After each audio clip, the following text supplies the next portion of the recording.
going to give you a quick demo of our CTN Network website, ctnnetwork.net. Join our community. It is free. You just type in ctnnetwork.net, and this is the homepage right here. And if you want to create an account, you would just click up here and create new account right here. Sign up with your email, or you can sign up with just clicking on Facebook or Google. So you can sign up with your Facebook account or your Gmail. So I'm already signed up, so I'm going to click in Gmail right here, and it's going to log me in.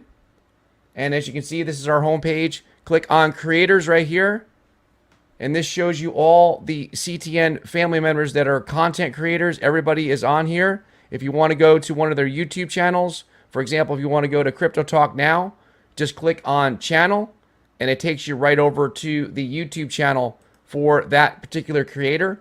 And you click on community. This is our community right here. We do have a forum, and this is a forum where you can post things, you can interact with one another. And there's also a blog right over here that we post our own content on. And if you click on CTN Studios, you can watch our live show and other content creators' live shows right through this CTN Studios. We do have advertisements for some of the content creators. There's the Crypto Smith, there's Waddy, the Crypto Hunter, and we also have live charts for the ISOs right in this box right here. We have a feature where you click on the heart if you want to donate to us. You can donate with Ethereum or Binance, BNB. And also, if you click on this button right here, we're going to have a call-in feature, which is already live. If you want to call us, just click on the green icon, the green phone icon, and click on call now. And during the show, between 9:15 and 10, when we announce it, when Max is on or when I'm on with Max, we will start accepting phone calls, and you guys can be live with the show. If you want to turn your video on, you can come on camera as well. So good stuff there. Now back onto the homepage. If you click on members, you can see all the people that are members here. All these people here, like Chaka just signed up, Gills33, Miguel. All these people here are members of our community. So you guys can sign up, and then you can chat with one another. So you can either click over here, message right here. So what I'm going to do, guys, is I'm just going to welcome him. I'll send him a quick message, and then I can click enter or just a little arrow. If you want to message somebody else, you can click on message, or you can go right over here into members chat and go ahead and message them and create a new chat if you want by clicking this little button right here. Now also, if you scroll down here, you can see some of the past videos that our content creators in our content creator family have created. You can go in here and watch some of the recorded videos. They're scrolling down here. Just choose one to watch. And that's it, guys. Thank you for watching this brief demo. Make sure you sign up so you can interact and be part of the community when we are not on the live show.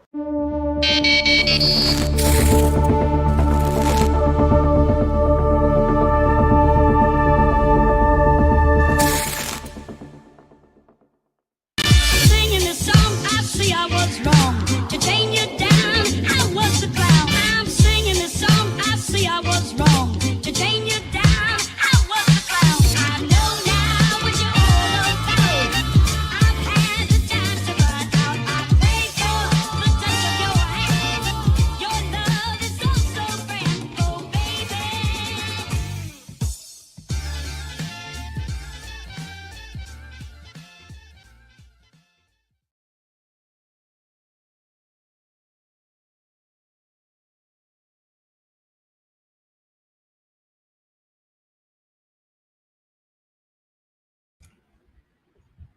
Hello, everybody. Glad to be finally back with you guys. I've been absent for roughly about a week, but I'm glad to be here tonight with you guys and want to say hello to every one of you guys. If you could hit that like, it does help get the algorithm going.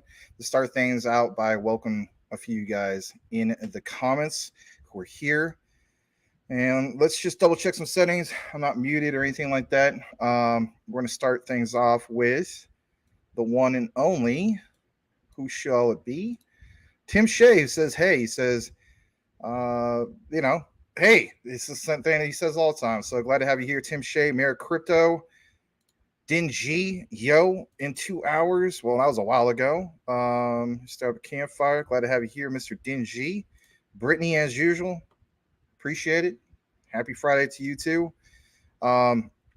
Mr. Elon Muff, aka Mike Cornwell, is in the house. Just double checking some settings. Mike, Max is awesome. Q&T, big turnaround today. Yes, it's the top performer in the top 100, and we have an outline for you guys tonight we're going to pay attention to in regards to that. Just going further down, we got Edward Vinson. He's drinking something, and he says, we are launching this global company. Nothing will save you, and this is not a warning. I'm just informing you have never seen such problems before. Uh-oh. Calvin, but glad to have you here, Edward. He said he received a notification. Fidelity opened their crypto exchange today, opened an account and threw $150 at it. It's a test, which is 26,250 BTC limit order. Stuff is getting interesting these days. Yeah, I'm glad you guys are all paying attention to that. Hence why you saw some of these guys, not necessarily from Fidelity, right? But on the thumbnail, on the right side of the thumbnail. And I'm sure you guys are probably seeing a lot of it, but we're going to address some of these things. You guys are saying hello to each other. That's great. River's in the house. Glad to have you here. Please smash that like, guys. It's free. Doesn't cost you anything. Yes, we appreciate super chats and all that, but you don't necessarily have to do that. The main thing is smash the like because it does really help get the broadcast out to a wider base. You don't believe that? Proof in the pudding. Have you been following what's going on with the Tate brothers the last few days? Some of those premieres start off with like maybe 15,000 people waiting, right? And then as you can see, you got the little heart thing going on, people hitting that. The 100%, little emoji button, that going off, people hitting the like crazy. And then just like, even if a person is not into those guys, it's like the number one recommended broadcast because it just pleases the algorithm something for fierce. So yes, it's a real thing. There is a thing called the YouTube algorithm. I just saw it. We ticked up. I do appreciate you guys. Really, really do. Thank you. It's been a really, really stressful week, especially the last couple days, even getting on before now. It was horrible. I mean, anyway, cleaning up messes and anyway, I was like, I'm gonna be able to make it. I'm gonna force myself to be able to be here. Larry's getting that MRI done or something like that. So, God bless Larry. I hope he's doing all right. I had a migraine before I came on here, so it's kind of tampering down. That's why there's a little bit of a delay, about 15 minutes. So I think I'm all right now. Boomer FS is back. He says, welcome back, Mighty Max. Yes, thank you very much, and I'll do my best to say, even with somewhat of a headache, right? Thank you, Mr. Boomer FS Sooner. All right, didn't trigger nothing. Okay, let's get further down. Boom, boom. Britt, everybody chilling. Just got out of the pool just in time for some CTN. I have a pool. It's absolutely empty. And it might make, a good place for skaters and stuff like that. But yeah, probably need to get like super maintenance. The pump is out. So that's an investment in itself. But anyway. Dingy says EU regulations, Asian regulations, Middle East, Africa, South America, adoption, contracts, partners, still tanks hard. John Deaton said maybe 2025, 2026 will be regulation in the USA. Oof. Yikes. All right. Squidward. All right, let's go further down. Let's see here. I don't want to bring this up. It's a Friday or Saturday night, but I will. What's the latest on Caroline? That's okay. All right. I promise to get into the show here in a bit. I want to welcome back Mr. Patrick Collier. It will not be WrestleMania, but it'll be like a reasonable, decent length of show. JC, the man, is in the house. Josh Cornwell, thank you for being here. Mr. Josh Cornwell.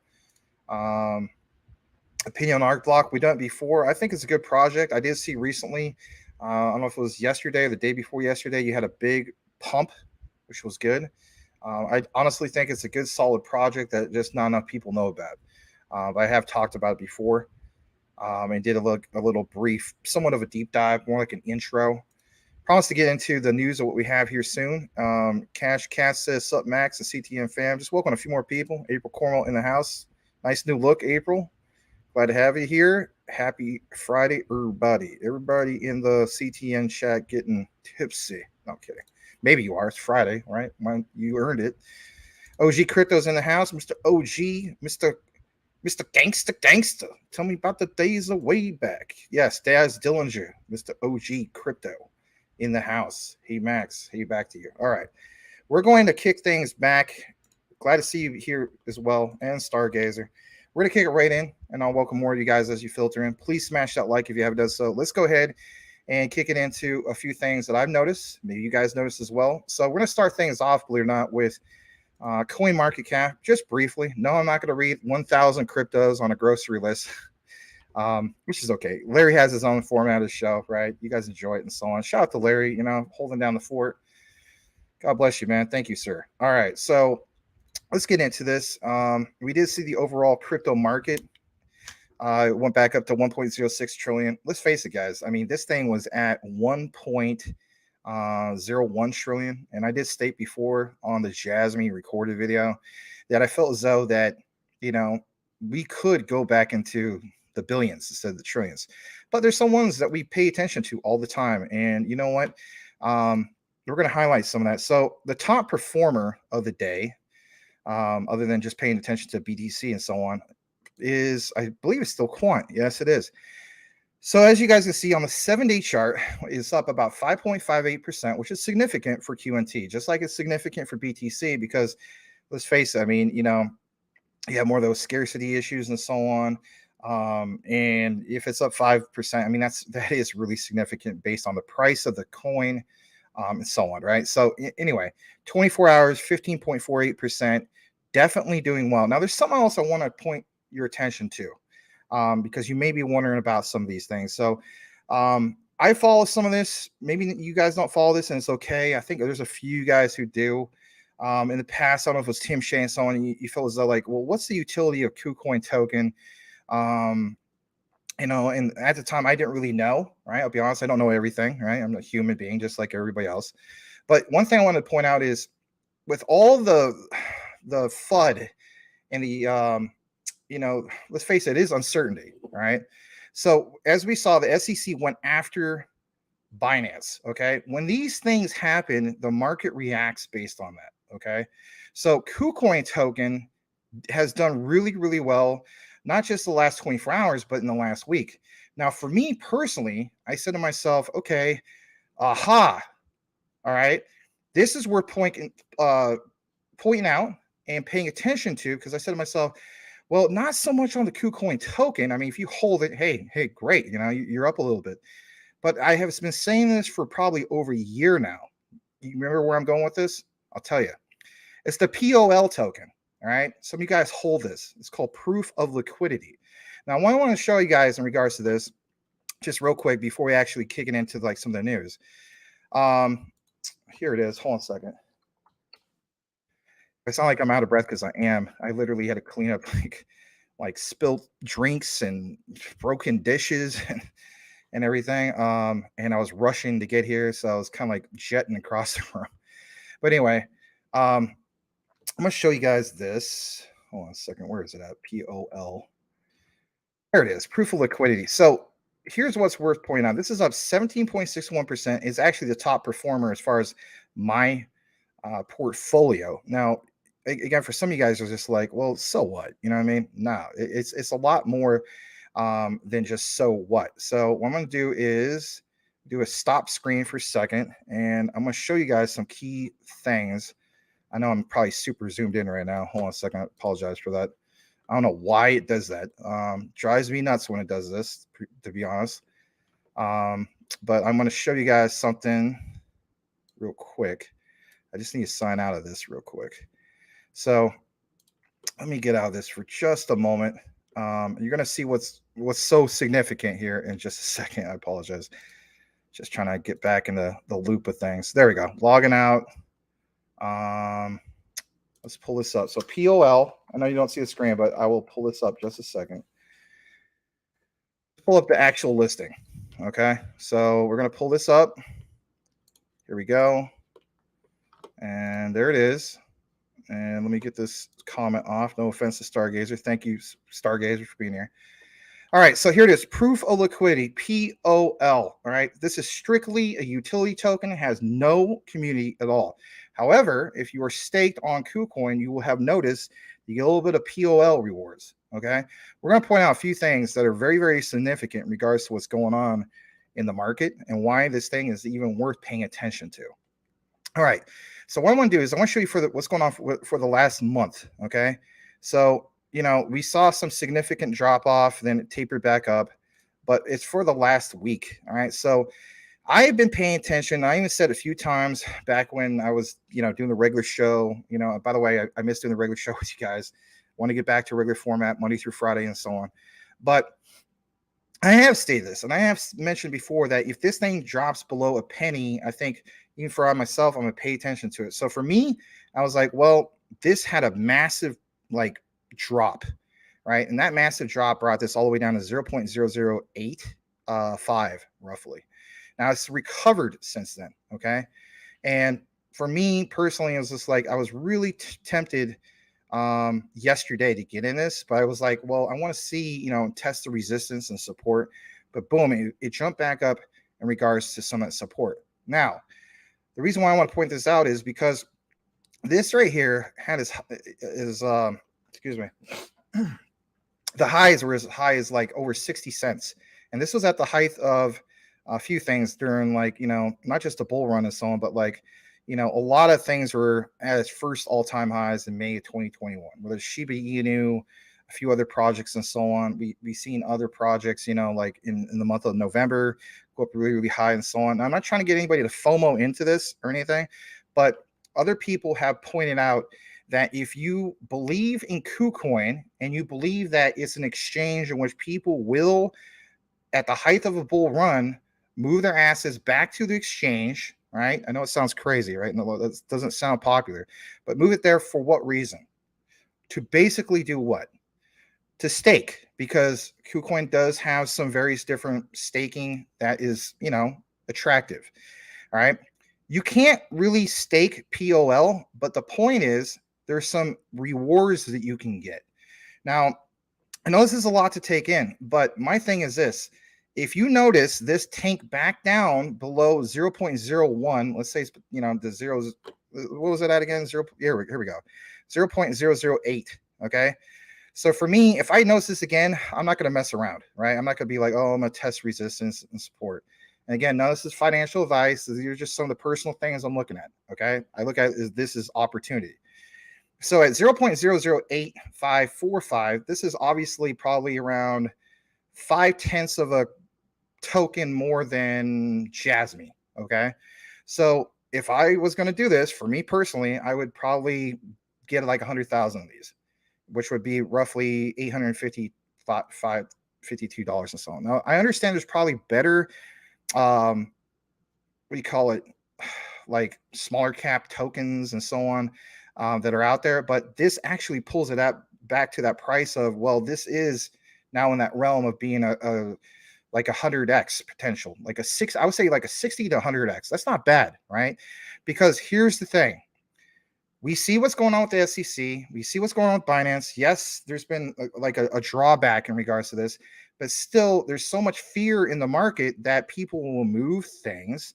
And if you're also wondering well, then Max, look at this, man, from, December of 2021 to present, I mean, this looks like a rug pull. You got to understand, this is a pure utility token. There is no community or anything like that to necessarily rug it. This is a direct answer to a few things: bear market conditions, and on top of that, some of the other conditions basically would be we had everything that happened with Terra Luna. We had everything that happened with FTX, where people do not want to put anything on centralized exchanges. I get that, but keep in mind there will be a moment where centralized exchanges will be popular for staking. That is just simply a reality, whether you're a fan of, the ledger or you're a fan of, staking and so on, right? That's a reality.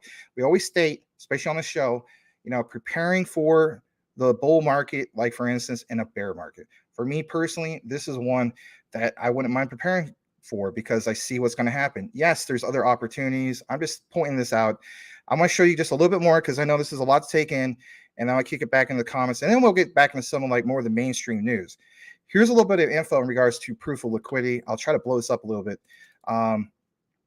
this is not necessarily me shilling it. I just think honestly it's a good opportunity. You could take it as you want. But anyway, like it says right here, PoolX is an exchange that provides liquidity for state crypto. It is a state of free market that enables the integration of diversified crypto assets and multi-node on the public chain. It's more of the technical nitty-gritty, right? Users can trade the state crypto assets in the platform and obtain liquidity. Very, very true. Furthermore, based on the nature of the PoolX mechanism, the node can build up a connection with the PoolX liquidity trading market to enhance its competitive strength and ultimately gather more node votes. Other types of staking digital assets will progressively be supported as the staking business matures. You can only get on 2 exchanges, obviously KuCoin, that's where I have it, and of course there's Poloniex as well. I don't know if there's anything else more about it. Yeah, there is actually. This is the other part. So the live proof of liquidity price today is like what you see. There's been an increase in volume. Doesn't sound like a lot, right? But it says we update POL to the real-time price of US dollars. Proof of liquidity is up 17%, which is significant in the last 24 hours. The current CMC ranking is like way down there, right? 39.12. This would put it basically in a class of a small market gem, if you want to look at it that way, with a live market cap of not available. The circulating supply is not available, and the max supply is not available as far as statistics. If you want to learn more about it, you can look more into it, like I mentioned. But that's just the perspective I'm looking at. Like, for instance, with the amount I'm putting into it, I know we'll see, in my opinion, previous all-time highs around the 60-cent area, but this very well could go way higher than that. And if it goes way higher than that, think about this: hold 100,000, that right there, is at least 60,000. That's like a 60x or more, right? If this tanks to 0.008, well, you guys can obviously do the math. I'm also looking at perspective of this could, potentially do 100x sooner than some other projects that we obviously believe that are going to have significant returns. Obviously, XRP, XLM, you name it, long term.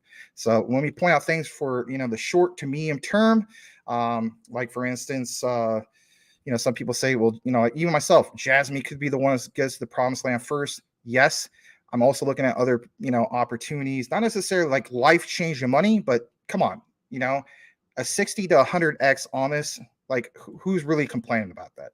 Anyway, I'm gonna kick it back into the comments. I'm gonna put this on a different tab. Give me just a second. I do appreciate you guys being here. But I wanted to point that out, right? I'm not gonna talk about it all the time, but it was definitely worth pointing out. All right, Boomer Consumer says, hold on, we are having trouble streaming to Twitter. That'll be an issue on Twitter's end. Okay, weird. All right, that's some kind of notes they gave me.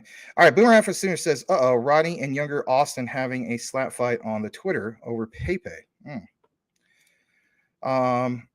April Cornwell, say hello to everybody. All right, let me see if there's any specific questions. I also want to welcome back Sobo. Hopefully you're enjoying your summer vacation and so on. For me, it's one more week left of summer school because of the different schedule here in the U.S. She says, hello all. Glad to have you here, Sobo. April Cornwell, hey, Max. Glad to see you here tonight. Yeah, I'm glad to be here tonight. It was challenging even just to get here tonight, to say the least, right? I always say that. Everybody says, you say to say the least a lot. All right. GT says, oh, snap, back. Max is back on. Yes, I am. I'm also going to do finally another deep dive in regards to Jasmine. I'm not going to do it tonight with you guys on the live. It's just, I don't want to make this a 5-hour show. You're going to want to pay attention to it. Some things I discovered in regards to Toyota, but especially Panasonic. It's going to be a really great, solid outline. Not going to want to miss that. Make sure you take the time to at least watch some of that if you choose to do so, right? Nobody has to do anything. Glad you guys are saying hello to Sobo like Brittany is and so on. Magic Powers in the house. He says, hello, guten Tag, Liechtenstein Exchange. Just me in the house. He always says that, but I love when he says that. Welcome back, Magic Power. Let's go further down into the comments. Glad that people are smashing that like. Ever Vincent says that was the anonymous message, Max. Oh, that was the anonymous message. Yeah, I heard that briefly the other night. I need to catch up on some of that stuff, but I did hear about that. I think Larry was talking about that on his show last night. OG Crypto saying again, hello to everybody. Mr. Gangsta. All right. Mr. Lambo's Crypto Talk, welcome back. Crypto Homes 777's back. Glad to have you here. Sending all my prayers for a better week, man. Oh man, we all need a better week. My God. I don't know. When I get really, really stressed out, I get like my dog, Meatball. He's a pug. Like I get hot. Like he gets super hot. Like for me, like if I just get too stressed out, and it doesn't happen like at the beginning of the day, but by the end of the day, I'm just like I'm hot. But at the same time, it is warming up here in Phoenix. Like it's over 100 degrees. And anyway, everybody has to cool out, right? I'm glad to see that we ticked up over 40. Please smash the like if you're just connected. We're gonna get into some of the news here just briefly. I want to welcome back Hoochie Boy. Glad to see you, old familiar face, Mr. Cooch. Glad to have you here. Here's a dab from the metaverse. Quant will probably be around 10K this run. A lot of people feel like that, Shout out to everybody that's already hit some of their goals. Whether you're, some of the guys that hit the minimum, that we mentioned, like maybe 10. Gilbert Verdian, for the record, has said, all you need is one. Now, why do you only need one, right? You could, come to your own conclusion in regards to that. But I said, people pin me down, said, what's the minimum you think you should have? I say 10 personally. But for a lot of people, the magic number is 100. Let's face it, because they're looking at it from the perspective of the 10K this run, basic math and so on. But I mean, for me, Quant is literally like a long-term play. There's only about roughly 3 cryptocurrencies that I feel as though I will be married to. I know there's other, crypto content creators that talk about this where don't marry a crypto. For me personally, and again, this is not financial advice, XRP might be one I always marry. XLM, Quant, because I feel as though they're going to have very, very high value in the future and I can earn interest in the future. Does it seem like we're going to earn a lot of interest now in the short term where we have all this, uncertainty about crypto and so on? No, right. But if you believe in the research, like I've always stated and so on, then you know where this thing is going. All right. I'm going to read one more comment and then we'll kick it back into the news. Quant had a huge day. It did. We're going to pull up some Quant news right now, actually. So we did see in regards to Quant, let's try to pull this up for a second. Let me zoom out. Let's pull this up. So with Quant, top performer of the day, and is it for the week too? No, KuCoin token, right? But it's number 3 top performer for the 7-day chart. And see, here's another thing, right? Some people, especially like flooders and stuff, might think I'm like pulling all this info out of my butt, right? But or out of thin air. But look at this. Here's proof of what I'm talking about, right? My thesis, if you will. I was talking about KuCoin token, right? We're talking about supply and demand. The market will react based off what happened with Binance. Boom, KuCoin, what's going on with that? Again, POL token, right? With the staking mechanism, what's going on with that? Look what's also going on. We've seen this before when, there's blood in the market and so on. Remember what happened to FTX and so on? People decided, all right, I'm going to go with another platform. I'm going to move some stuff and so on. I'm going to start purchasing, things with some of the, the dApps or not necessarily the dApps, but I'm just going to move, I'm going to buy things on Binance Smart Chain. Right. As we know, you go through Trust Wallet. Like, for instance, I bought a bunch of Evergrow years ago. I don't recommend it. Don't get into Evergrow. You're going to get wrecked. But maybe, right. That one was kind of like my degen play, if you will, or, my gamble. That was not a proper investment, but I had to use Trust Wallet. So again, the market reacts based on some of these things. So, it is what it is. But anyway, let's check out Quant real quick. As we know, Quant, basically, a few things happened. This was well under 100 and has been that way multiple times. As you can see on the 7-day chart, we pull down to like roughly even below 96, barely, right? On the month, a few times this happened. So basically speaking, back on May 25th, right around Memorial Day weekend, we saw Quant have a pullback, roughly, 97. Then we saw it a few times recently, and now it's back up. Okay. All right. So at the end of the day, what's going on? Right. So I want to give a shout out to Mr. Son, or actually Mr. Man, and also Mr. Son. and we got some things to basically report. So what I want to show you guys right here is a combination of like Quant and XRP and so on. I will start with this and let's show you guys this. So this is regards to the Bank of International Settlements, Project Rosalind, and so on. I may take more of a deeper dive into this, but Mr. Mann reported this about 11 hours ago. He says BOE, a step closer to launching digital pound after Project Rosalind study. So I'm going to go ahead and play this. We have an outline in regards to why we should pay attention to all this. Please smash that like if you haven't done so already. Let's play this. This comes from the BIS Innovation Hub. Here we go.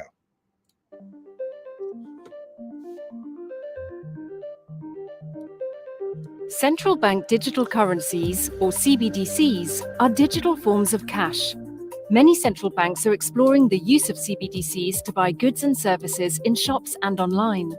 Project Rosalind, from the BIS Innovation Hub London Centre and the Bank of England, is testing how APIs could enable retail CBDC payments and support innovation. The project builds a prototype of this API. APIs define how systems should talk to each other. The prototype connects central bank ledgers with private sector service providers. It experiments with API functionalities that would enable providers to develop applications. These applications would help individuals and businesses to manage their CBDC balances with the central bank and make payments to each other in shops and online.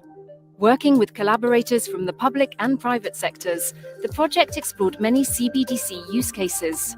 Some use cases tested integration with existing payment systems, some tried new ways to make payments, and some tested applications with emerging technology. The project explored how the API prototype could support private sector programmability. For example, after placing an order, a customer could agree to put away a certain amount of CBDCs so that a merchant could have certainty that the customer will be able to pay. Programmability could also allow payments to be triggered when agreed conditions are met, so that consumers would only be charged when their orders are delivered. The project also tested a privacy model that would not give the central bank access to users' personal data. The Rosalind experiment shows that the API prototype could support many different use cases and could work with different central bank ledger technologies.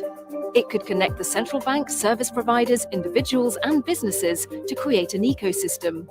New ways to make payments could be added as the ecosystem continues to innovate. Project Rosalind, building API prototypes for retail CBDC ecosystem innovation.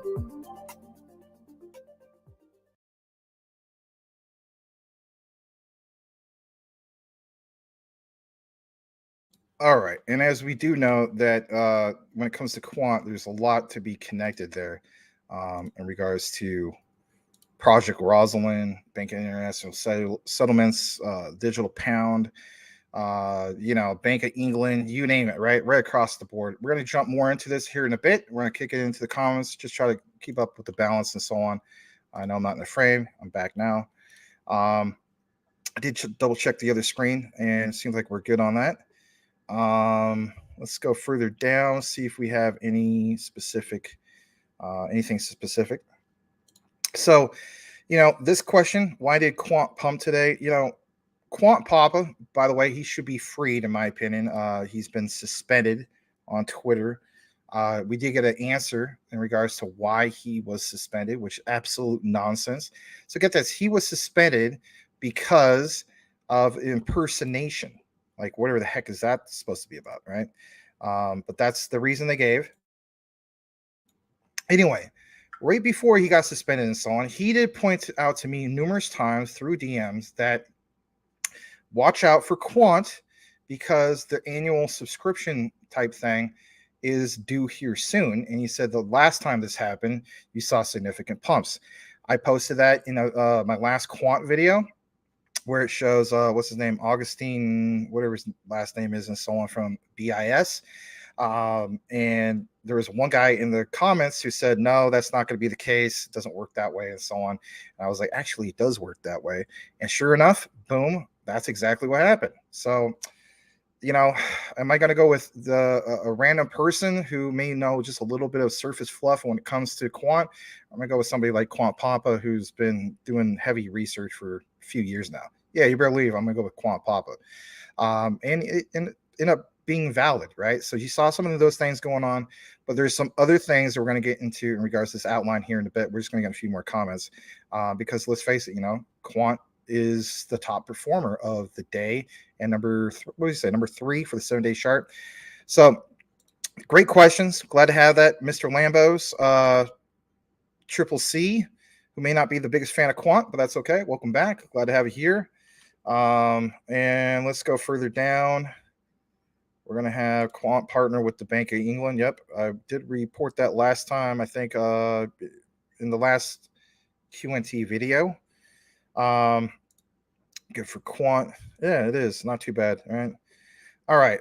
Magic Power BlackRock has submitted an application to offer Bitcoin's ETF to run on Coinbase. Yes, that was one of the things I wanted to talk about today as well. We'll get to that in a little bit. Max had an aha moment. Yes, I did. That was a long time ago. I think it was towards the beginning of the show. All right. Magic Power says this is a great thing that will bring massive amounts of money to the crypto market if the application is approved. Very true. I mean, that's literally institutional money coming in and so on. And it's one, it kind of sucks to a sense for crypto.com, right? Because, how they had to delist some of that stuff. All right, let's go further down. Jasmine also having a good day. I guess we could pull up Jasmine for just a brief moment. Let's pull that up as we're going through some of the comments. Yeah, not too shabby, right? Somebody on crypto Twitter was talking about how there's about roughly 200 cryptos you should see, have a breakout, and he listed Jasmine as one of them. I should have pointed that out earlier, but that's all right. It's kind of pressed for time. All right, let's go further down. ORDI, that's the one you want right now. It says Cool Cat Crypto.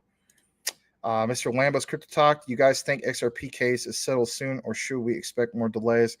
I did see that Sean Crypto Smith feels like maybe. It was a question. I can't speak on his behalf, but with what he was posting, with that Brad Garlinghouse recent video, and we'll play that video here for you guys in a little bit.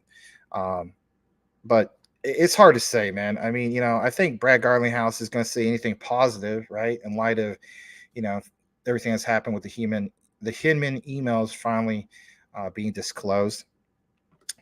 Coochie Boy states he thinks the delay is best until we get regulations from Congress. That's a very good point. All right, I want to welcome back Mr. Darius McGruger, who is now known as Learn and Evolve, right? Check out his channel, Learn and Evolve. Let us know if your channel is ready. We'll give you guys maybe it's more than one guy, I don't know. A little feature, highlight your showcase your channel. Glad to have you here though, Darius. Hopefully everything's going well with you. All right, read a few more comments. Edward Vincent is the newest member. I don't know if he was gifted that from Pastor Collier, but whatever the case be, Edward, that's awesome. Glad to have you on board. Long time supporter and so on. CTN, I really appreciate it. All right, Coochie Boy says there's no motion indicating a settlement in the court log. That is worth paying attention to. All right. Yes, I got the Max Scratcher. Shout out to Brian Dowie. Hopefully he's all right. He's probably enjoying his Friday night, doing something. All right, let me see here. I'm reading a few more comments. Stargazer says SEC is going to get crushed one way or another. That's the way I look at it. It's just a matter of time. This ain't just an American issue. It's global, and SEC ain't global. That's one way of putting it, right? Yeah. Please smash that like. Maybe we could take it up to 50. We'll get into some of the nitty gritty here in a bit. You and Larry should get a third person for the show. Then you could take days off. Yeah, but you know what? I mean, let's face it. People don't want to work for free either. You know what I mean? So it does kind of play into some of the factors. But yeah, I mean, it's been something that we've been talking about for the longest time and so on. I mean, maybe it could help somebody who's just, trying to grow. But, sometimes it's hard to get somebody that's going to be like wanting to do that like all the time and commit to it. But it's a good point. Thank you for, recommend that. Hold on, Tim. That was the mess that Max had to clean up. Oh, you guys are funny now. All right. All right, it becomes global when there's illegal activity. All right, let me see what else is up here. CPR's in the house. I'm gonna read like maybe two more. The more SEC pushes, the more America will fall behind, or well behind already. Big money and big dogs ain't gonna let that happen. Oh, yep. All right, let's go ahead and highlight that as a bookmark. We'll kick it into what we have for this lineup. So let's get into it. So we showed you this earlier from Mr. Man. We're going to jump into the next part of what we have. And this is it right here.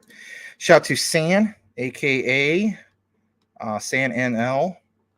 And if you're wondering about this whole thing about, Bank of International Settlements and so on, right? I'm going to jump into a little bit about this and so on. So it says, just wow, QNT, Bank of England. Obviously, you got, for instance, Bank of International Settlements, CBDC trial. Well done, all involved. But here's an appendix in regards to this. And the Gilbert Verdian mentioned some key things about 16 hours ago. We're getting to that as well. But let's highlight this for a second. Let's blow this up. And if anything, I'll try to blow it up just a little bit more, make it a little bit bigger. Not too big. That one's too big. All right. So here's the appendix, right? It says project participants, collaborations, and acknowledgements. Now, there's many sponsors, right? So on the left side, you got, for instance, Bank of International Settlements, Innovation Hub. Remember how we talked about Jasmine, right? The Innovation Hub. Different type of scenario here, right? So you got, for instance, the vendor team. You have UST. You have Quant. And that's not UST like you're thinking, right? Like with Terra Luna. No, it's a totally different thing. But anyway, you got Quant there. You got look at this, guys. I mean, Amazon, Bank of Canada, Barclays, MasterCard, some of the advisors in alphabetical order, right? You have Richard G. Brown, Chief Technology Officer from R3. We're always talking about R3 Corda, especially with XTC and so on. Further down, you have was it Principal Engineer Google? Oh, sorry, Catherine Gu, or GU, I don't know. Head of CBDC and protocols from Visa. And obviously we know in the past with Gilbert Verdian, some of the connections, not just to Visa, but also MasterCard, because he worked with MasterCard in the past. That's definitely worth pointing out. A little bit more in regards to this. We're going to take you right to the showcase from the one and only Gilbert Verdian. And on this, you do see that Gilbert tweeted about this earlier today, I believe. Yeah, 2:07 a.m. At least my time, right? I'm on Pacific Standard Time. So, about 5 a.m. Eastern. You got to keep in mind the time difference with England or the UK. So we're going to read some of this verbatim. It's good stuff, right? We should pay attention to this because, Quant is the top performer of the day and third on the week. So straight from Gilbert, he says he's incredibly proud to be able to announce that Quant Network has been collaborating with the Bank of International Settlements. Now, I want to state this before, okay? I have called this a long time ago, and I'm not going to take all the credit and say basically, it's just me. But I went through multiple sources, whether it was Quant Papa in the past and so on, or some of these other guys, Greg Lunt, maybe a little bit Tokenizer. But the whole key thing is, I do believe it was Greg Lunt said something like there was like a 90% chance. Remember, if you've been following and watching our deep dives, you already know. So we said, we believe that there's confirmation on some of this stuff. And some people said, no. This is just strictly like, Ripple and so on. But it's nice to finally see the verification. And understand this. Why didn't we get verification a few months back when some people said, no, this is speculative. But yeah, I can see where you're coming from. It seems like there's Quant connection and so on. Nice to see this, right? Because you got to understand the whole concept of NDA. So there's one thing about how an NDA is written, and there's another thing on which, like, for instance, coming from Gilbert, because you got maybe confirmation from Augustine and so on from BIS and whatnot. I just want to point that out, right? Right. All right. So again, Bank of International Settlements and even Bank of England on Project Rosalind, a project designing and implementing a CBDC API and platform and testing use cases for CBDCs with financial services participants. Now, earlier in the show, if you're just connecting and you missed the part that was highlighted by Mr. Man, it's kind of like a trailer, if you will, the same way that did the Overledger update. You can go back to that. If you want to stick where we're at right now, great. let's get more into this. It says, we were chosen, as in Quant Network, to provide the technology because of our history of innovation, expertise in financial services, and deep expertise in payments.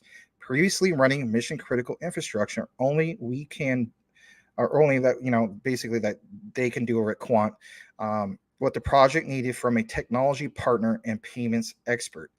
The project has produced tangible real-world examples that tested how CBDCs could support a more digitalized economy in the future, working with participants like the Bank of Canada, Barclays, MasterCard, Amazon, wow, who built and tested the new CBDC payment flows on the platform.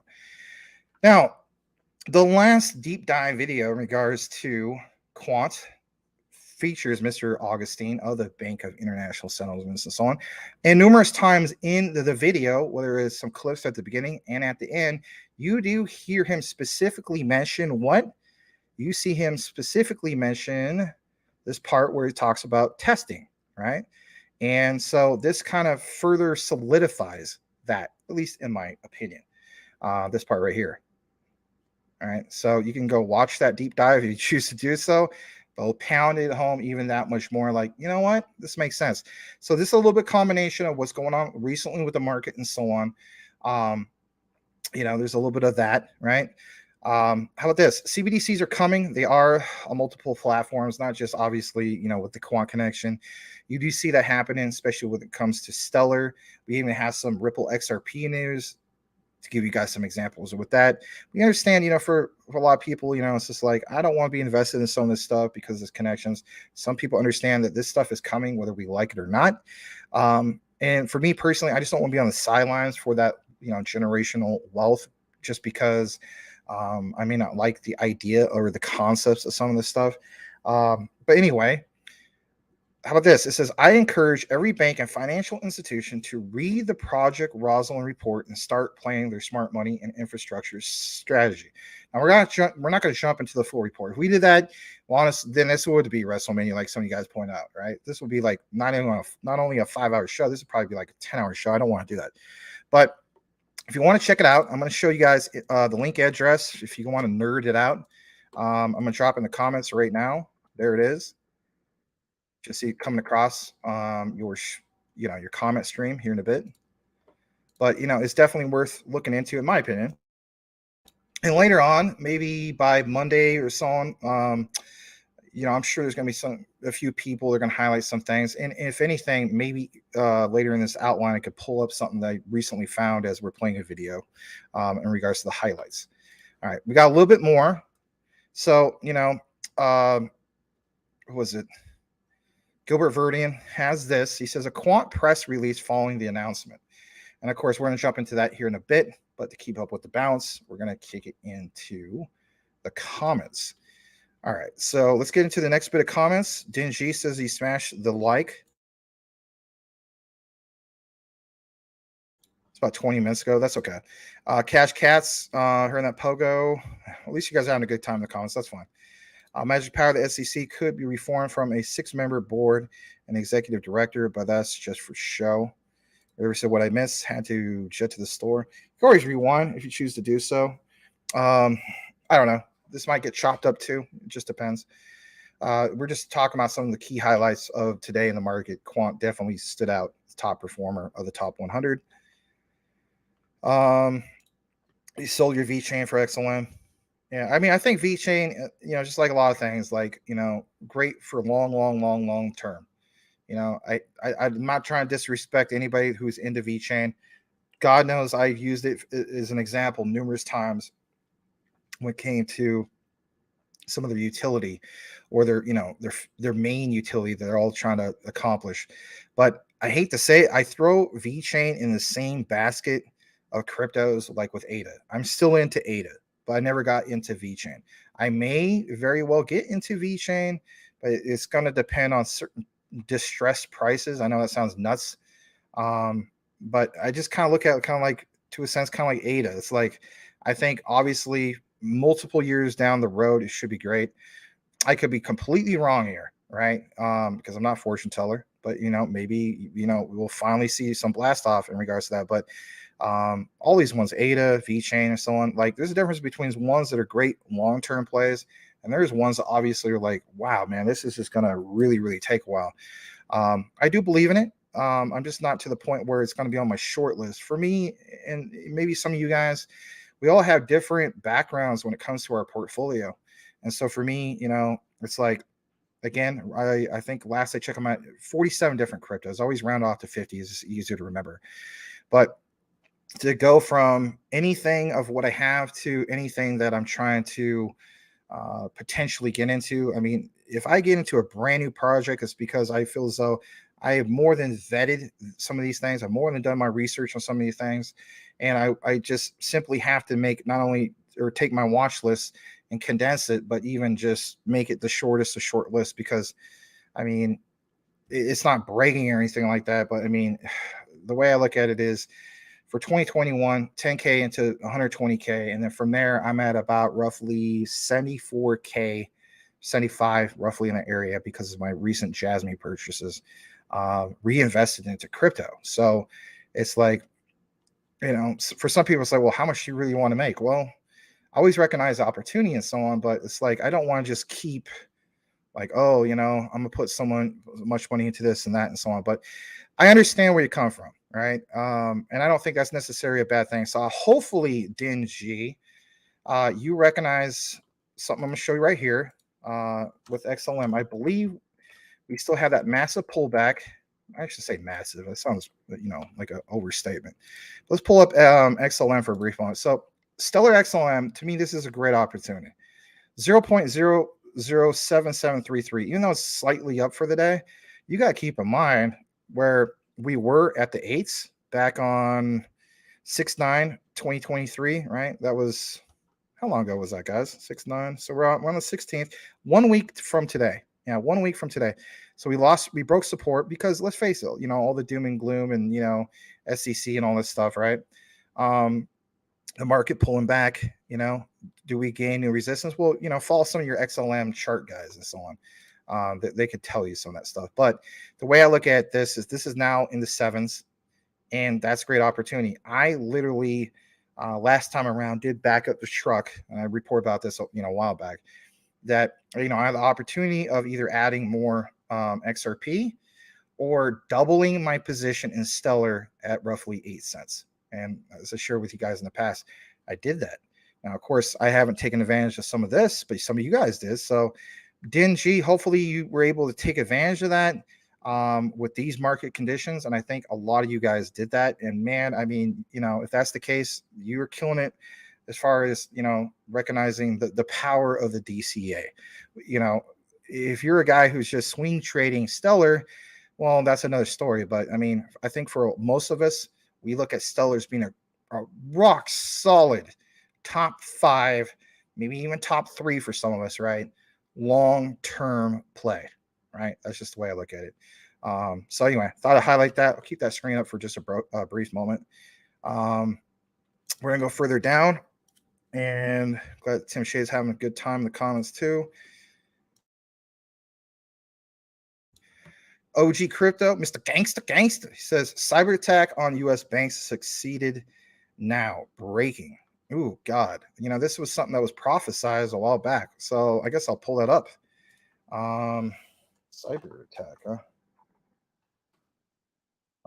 Today. Let's see if we could pull that up. Any real news?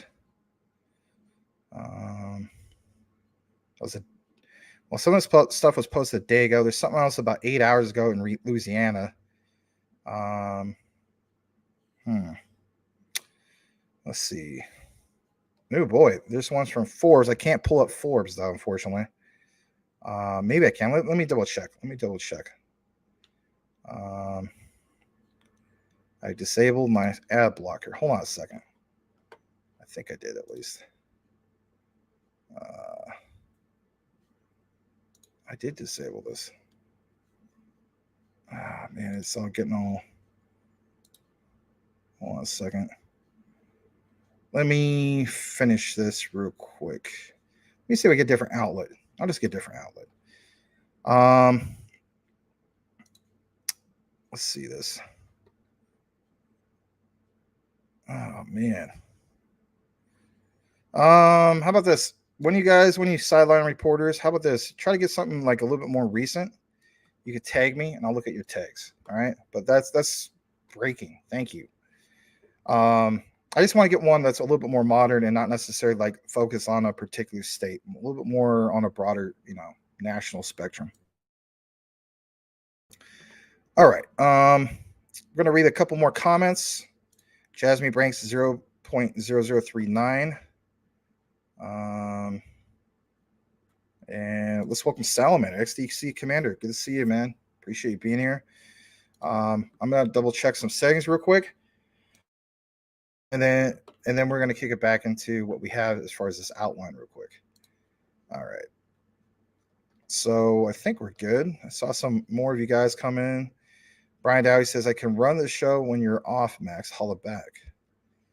That sounds funny. I think you're being sarcastic, but if you are serious, we can look into that.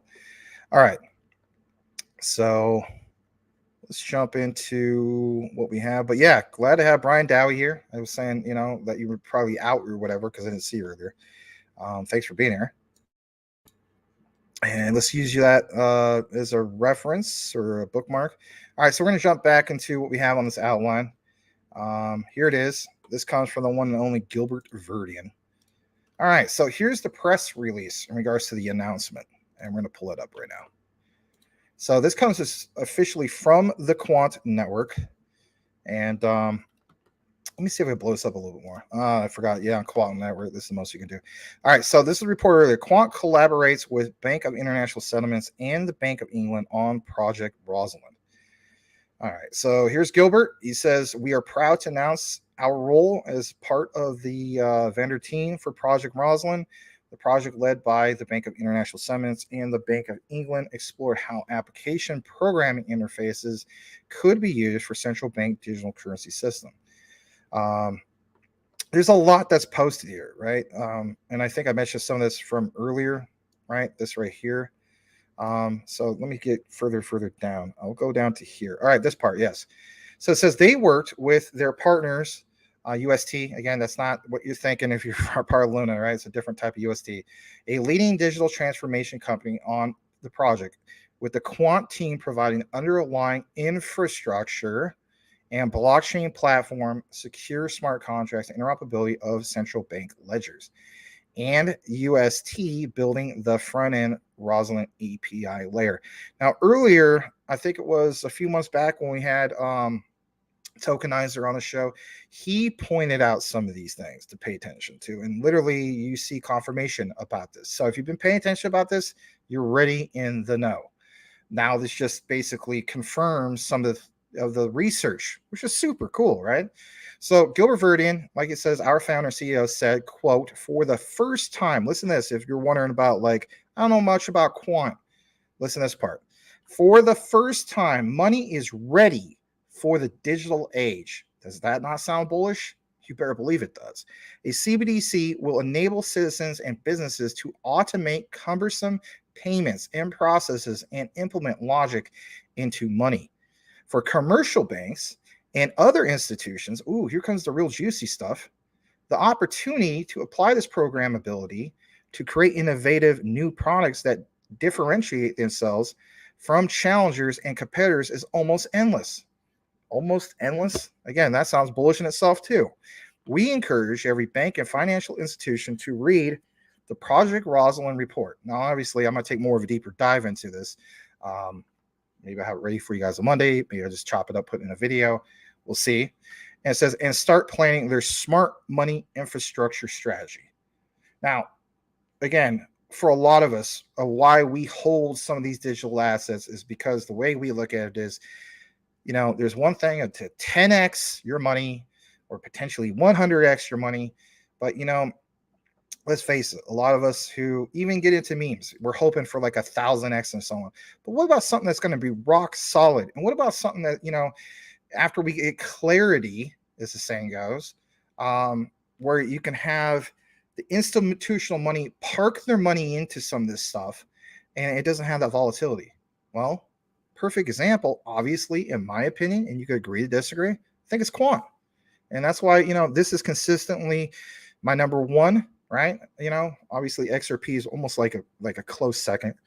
But consistently QNT, XRP, XLM, XDC, and then of course, like HBAR, Jasmine, and so on. Like those are some of my top 10. And I think a lot of you guys who mentioned some of this in the comments, you feel the same way.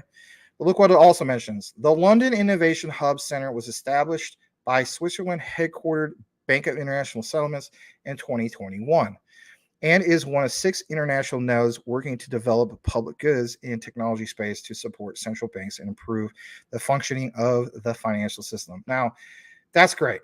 But another thing I want to point out also is this. Remember how many times you'll see, especially if you're on Twitter, crypto Twitter, you'll see people complaining about Quant, like, oh, they're not really doing anything. Why? Because you don't understand the concept of an NDA. Oh, they're not. I haven't seen much news from them and so on. Why? Because they were building in a bear market. I saw a bunch of people short it and so on.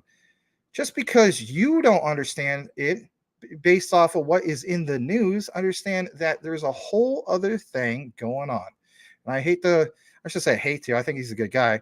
Coach JV always mentions, there's one narrative as you look this way, another one going that way. But in reality, that is true. For me, Quant is one in which, like, I'm not going to necessarily beat myself up because I didn't, buy more of it when it was, below $100 and so on, right? Some of you guys who obviously been into this way longer than me, who came in at $40 and whatnot when we first originally covered it and so on, you loaded up, you never looked back, and then even still DCA'd well over 100. Some of you guys did 120, 140 and so on. But in reality, the way I look at it with Quant is like, we may be getting into one particular project. You may throw like $1,000 at something, right? You got a little bit left over. Oh, I spent $800 on this project. I have $1,000 to spend. And what does some of us do? We might buy like a couple Quant here and there, right? Because we understand that there's definitely a scarcity issue, way less of a circulating supply than BTC. It just simply makes sense, in my opinion, when it comes to QNT for that long generational wealth hold. All right. I'm going to show you guys just a tad bit more in regards to what we have. So we're going to jump into this real quick. And we did cover a little bit here, but here's a little bit more. And this is from San. He says he has no time to make a thread, but here's some pictures from that report. And I'm glad that he shared this. So when we were playing that video earlier, I said, if I could find some highlights, I was thinking it probably would be from San. Boom. You got to love this guy, right? So give him a follow. He's really killing it on some of the followers. He's up to 17.3K. He covers QNT, Link, AVAX, A0, HBAR. I'm not going to mention that one. Render. And I have promised that I would do a deep dive or introduce Render to you guys. I haven't forgotten. Probably going to maybe get into it next week, but I haven't forgotten. So don't think I just all of a sudden, boom, it's oblivious to me. But I am going to get into some of that. But what I want to point out here is some key things, right? So for instance, before we get into this highlight, some of the recent things I've noticed about Link, I may start covering Link. Now you may be thinking, well, is it because, like Link maxis always go after QNT? Well, a little bit. But there is something peculiar about it, right? So like with Link, what consistently gets mentioned with Link? It's Swift numerous times. And that, for me, is kind of like an itch that needs to be scratched. And it's like, I got to look more into that. Some of you guys probably already in the know about that. But, for me, I just want to take a little bit more of a deeper dive into it. It doesn't necessarily mean I'll get into Link, but I think it's worth looking into. All right, let's get back into this for a second. So chart 1 says, below illustrates how these objectives link to the 2-tier CBDC model. Some of the things that were talked about, reported about earlier. Individuals and businesses, service providers. But look at the API layer. Again, shout to Tokenizer for recognizing this long before a lot of other people were and so on. So the API layer, does that have functionality? Yes. Interoperability? Yes. What about some of that adoption? Yes, right? A lot of times, it's like you could have the greatest utility in the world, but if you don't have mass adoption, do you really have anything? Not really. All right. But you can see how this is broken down with the ecosystem, with the central bank ledger.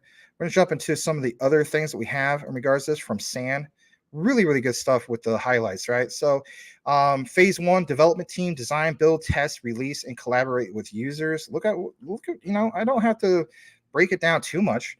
You have the functionality, interoperability, use cases, API, advisors, groups. I mean, a lot of times, we pay attention to the whole giant chart of QNT, like literally in the middle, and how it's connected to all sorts of things. For instance, Stellar, Ripple, you name it.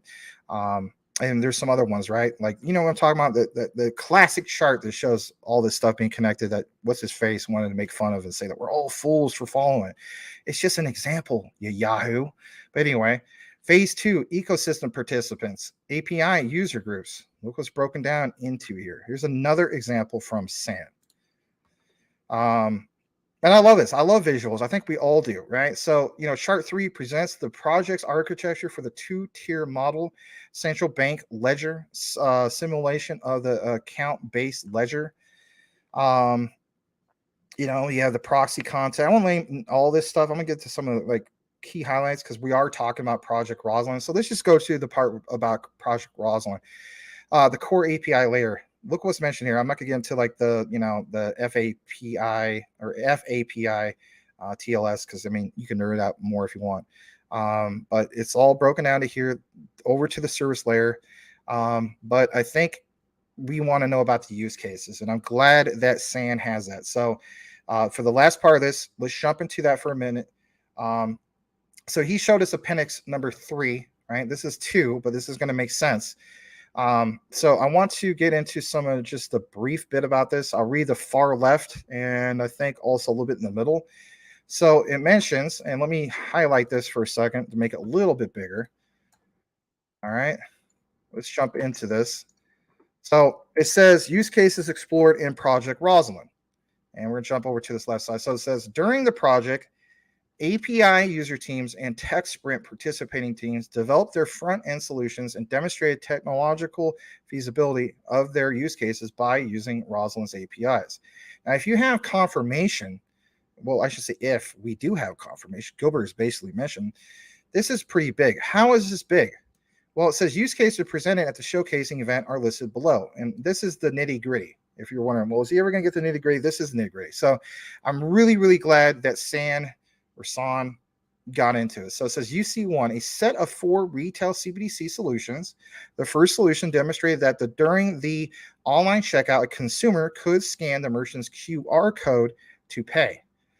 The second solution showed that during online checkout, a consumer could approve a payment request from the merchant.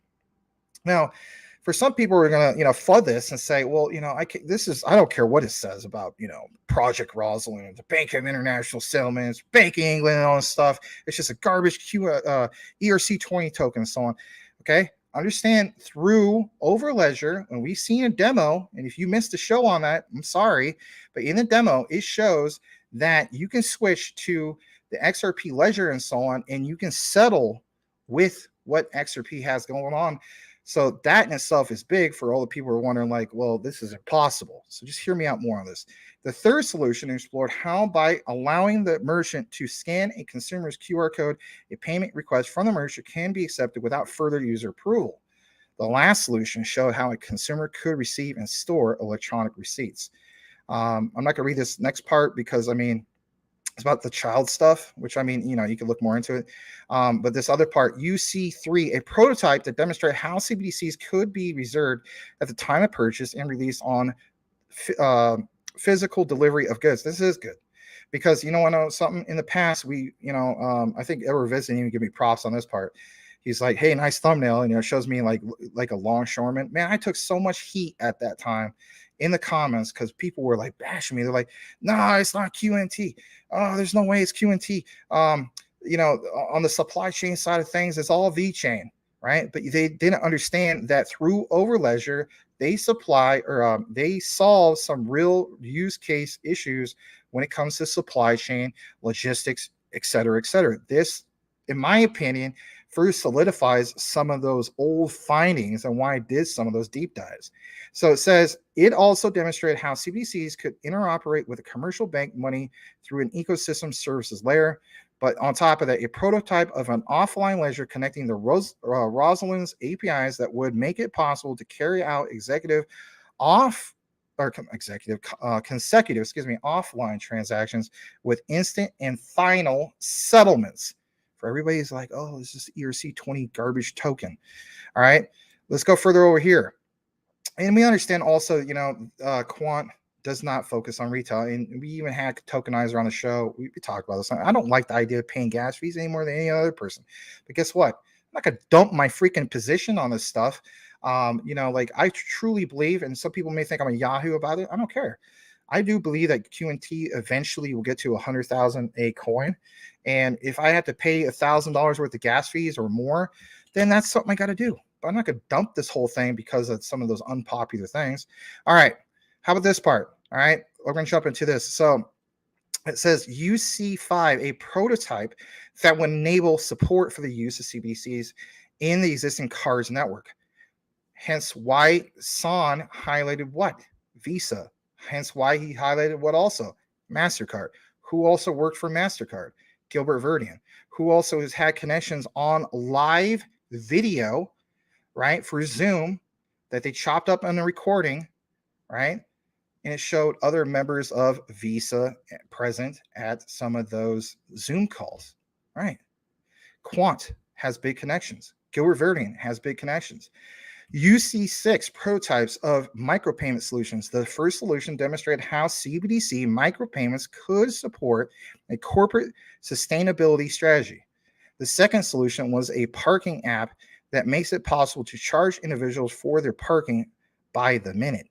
So, I mean, when we talk about the API solution layer of QNT and so on, through Overledger with multiple examples, in the past, we had some things that were speculative when it came to Project Hamilton. In my opinion, when it comes to the CBDCs, Project Rosalind blows it out of the water because now you're actually getting official confirmation, literally from the horse's mouth through who? Gilbert Verdian. All right. We're going to kick it back into the comments. Thank you so much to everybody that's here. Let's go further down. And I'm going to double check the other screen so I didn't miss anything. I'm just going to hit the refresh. All right. I think we're doing good. We're doing good. That's very, very good. All right. Glad to be back with you guys. Let's see here. Salamander, the XDC commander, says, please buy more XRP, XDC, QNT. Yep, did that. But I'm sure you mentioned it for the overall population. Algo is a big opportunity. I don't think I ever got to report to you guys. So I haven't been here for like 7 days. So literally a week ago today, I tripled my position on Algorand. I report on crypto Twitter. The reason for it is, like I mentioned to you guys, we were paying attention to some of this stuff, right? So we can bring up Algorand for a brief moment, but basically the way I looked at it was, I said, man, guys, Algorand around, 15 cents, 10 cents. If it drops to 10 cents or below, I'm going to back the shark up. And I did. So last Friday, let's pull up the 7-day chart. I came in, like right around this area. And, shout out to Mr. Elon Musk. Calls me up, or I should say calls me up, sends me a text message. He tells me about like Jasmine and all this stuff crashing. And he's just like, and I was like, you know what? This is the back up the truck moment. So yeah, that day, this is not a pissing contest. I'm just saying that day I decided, you know what? It's not the ultimate backing the truck. It's not like, oh, hey, I mortgaged my house or something like that. But I did decide to put about $3,000, about a little over $2,000 to get more Jasmine. So I hit my goals on Jasmine, up over $1 million on my Jasmine. But for Algo, the position I was at, I think when I came into Algo originally on my bag, I got a pretty decent sized bag, right? In my opinion, like a big bag. But at 10 cents, I was just like, oh my gosh, I was comparing to some of the other prices. And I said, all right, based off the price of Algo and roughly at the 10-cent mark, I'm gonna literally triple my position and never look back. Because you know what, I've been told for the longest time, shout out to my friend who hooked me up. He didn't have to do it. I didn't ask him to do it, but this you see right here, studio mic, right? He was the biggest fan of algo. So he's been invested in algo since like $2 and something, right? And he's probably still been DCing into it over and over again. If we ever see him in the comments, his name is Foxman. Very, very busy guy. But he is a big fan of algo, and I'm really glad to recently get more into algo. So impressed with it, and so on. But yes, algo, for crying out loud, right? So speaking of which, even though the volume is down, who's going to dismiss $26 million worth of volume? And this thing is still ranked. What is it? I believe it's still like in the top, probably the top 50 easily, right? Let's pull this up for a second. And rank number 42, right?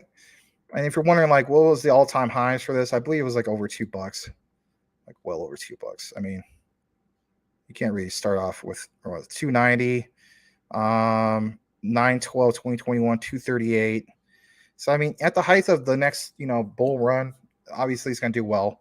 But the real thing, guys, let's face it, is the utility run, right? So if you're impressed with some of these things on previous bull runs or bull markets, okay, that's worth pointing out. But again, the utility run, that is super impressive in my opinion. All right. I got a question from OG Crypto. It's the gangsta. Hey, Max, do you know if Sam Bankman-Fried, that little weasel, is going to get off on his charges? I don't know that, but I hate to say this. I wouldn't doubt it if it happens. And I think I have an article in regards to this. So in my opinion, yes, he's going to get off on his charge. You know what? We got it. It's on the minds. We're already mentioning it. Might as well get into it, right? So I'm going to bring up crypto Twitter. I did retweet this earlier. Let's just talk about this for a brief moment. All right, so I did retweet this earlier about Sam Bankman-Fried. I believe I did. I don't see why I didn't. I don't see why I skipped that, but let me just scroll through this for a second. Oh, man, it was earlier today in regards to scam, Bankman fraud, right? That's what we basically should call him. Yep, it comes from the one and only Crypto Talk Now sideline reporter, Mr. Selmo Fudd. Selmo, if you're in the comments, thank you for some of the reporting. So let's jump into this. So here's why I feel as though that Sam Bankman-Fried, aka Scam Bankman Fraud, is going to get off. For the same reason that a lot of I should say high class, because this guy has no class, but you get what I'm saying. Some of these top criminals, if you will, are able to get off like completely, to a sense, because they do what? They expose a whole network of bigger players. Okay. So that's why I feel like it's going to happen with Sam Bankman-Fried. Now, if this rapidly really gets the ball going, like we mentioned in the past, as far as the pathway forward for, clarity, okay, that's one thing. But I mean, if it really does expose some things that it's going to help us not get wrecked on, then of course that's good. I'm not trying to justify it, but I'm just looking at the broader scope. So we're going to jump into this for a brief moment. So in regards to Sam Bankman-Fried, this was posted from abcnews.go.com. Selmo did tweet this out. I think it was yesterday. Yeah, it was. So let's jump into this for a brief moment. Bust out the Max Scratcher. So here it is. Let me get to this tab. Let's rewind this for a second. All right. Blow this up. Here we go.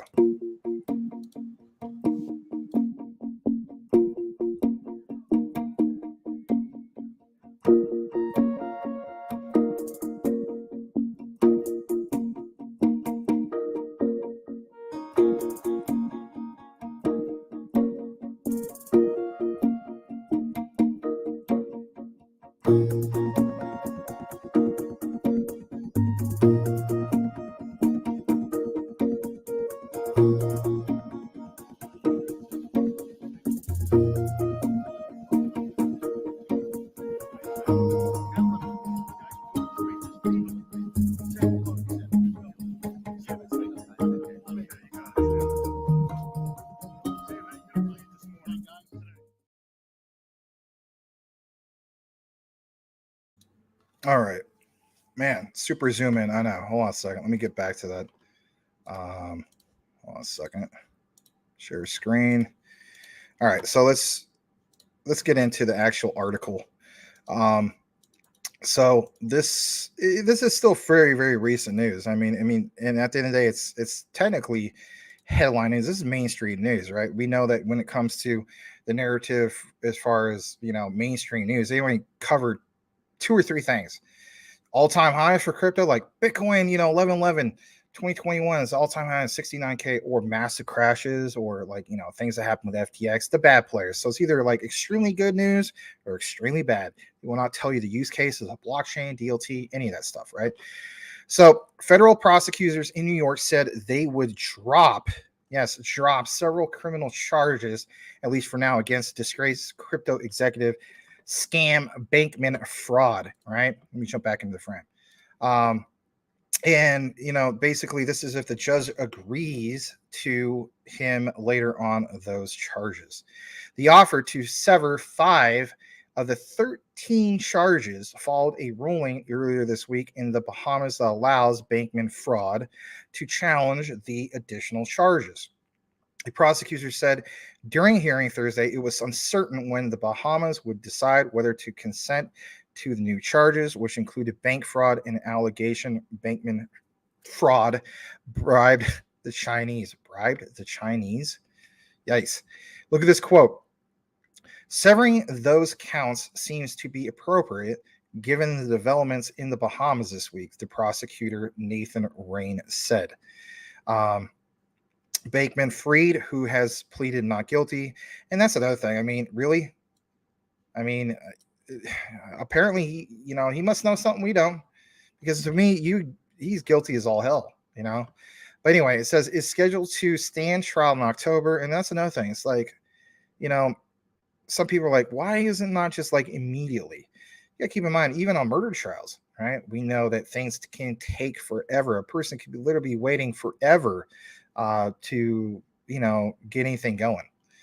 It says Rain, if that's the way it's pronounced, said prosecutors would not proceed with the new charges unless the government of the Bahamas consented. Bankman Fried, and how about this for a second? Well, how long is the government of the Bahamas going to consent?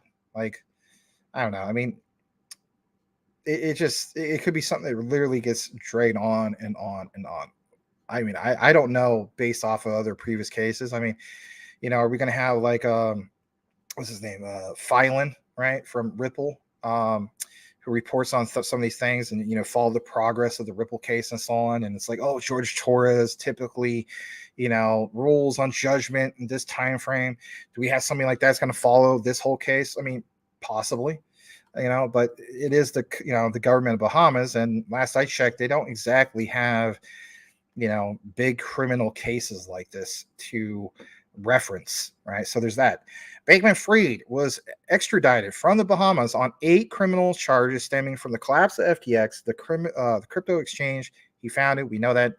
He has argued to the U.S. government, he has argued the U.S. government breached its extradition treaty with the Bahamas by filing additional charges against him months later, including bank fraud and an allegation he paid a $40 million bribe to the Chinese government to unfreeze a trading account. Read a couple more quotes from this. States, we think dismissal of these counts would be the better outcome, said the defense attorney. Well, of course he's going to say that. Mark Cohen, the judge did not immediately rule. All right. Well, of course not. They got to take in all of the info. He says, I'm not going to rule on this now. Judge Lewis Kaplan said, I'm going to give it a little more thought. Right. Well, if you're giving it a little bit more thought, keep in mind all the people that have been destroyed, literally families that have been destroyed. It says the defense asked the judge to dismiss the original charge that was, basically accused Bankman fraud, can keep calling them that, of violating campaign finance laws, arguing that count also violated extradition treaty. The charge said Bankman Fried improperly donated tens of millions of dollars to mainly Democratic and some Republican candidates. Prosecutors said Bankman fraud lacked standing to make the argument because the decision to move forward with the charge involved diplomatic policy. And of course, there's on and on and on about this, and you could take more of a look into this. But it is correct. This is one of the biggest financial frauds ever.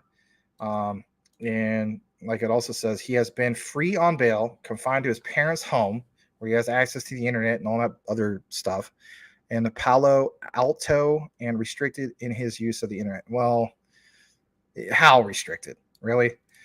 Anyway, worth pointing out. We'll get into a little bit more of what we have in regards to, like, I think QNT. I think there's just a tad more. Let me just double check. Yeah, there's just a tad bit more, and then we'll kick it into what we have in regards to XRP. All right. Share this tab. All right. Great questions, though. Dingy says, Magic, what? All right, that's some of the questions you had towards him. Tim Shea reports that he picked up some XRP the last couple days. He grabbed some Matic today. The price is right. Yeah, it is. I even thought about finally getting into your Flux, my friend. You know, I saw it at 39 cents. All right. He is Gensler's boy. Oh, you're not into Matic yet. Huh, interesting. Well, at these prices, not too shabby, right? Too close to the camera. I can't fix that right now. Sorry, man. It's because I have a new camera, and it's just, it has some really weird settings, unfortunately, that I'm still trying to get used to. So that's why for the most part, I try to share this screen. That way I'm not so close. So sorry about that. I'll try to, get it sorted out at some point, but I don't honestly know if it's ever really going to be sorted out. But I'll do my best. I love saying Quant. Are you the one that has a wife that you like saying that to? I can't remember. Somebody said that a while back. I can't remember who it was. Let me see here. Magic in the next bull run for Algo. Guys, that is absolutely ridiculous. All right. I think I'm like, how far I am behind the comments? Almost an hour. That's how it goes sometimes when we present stuff.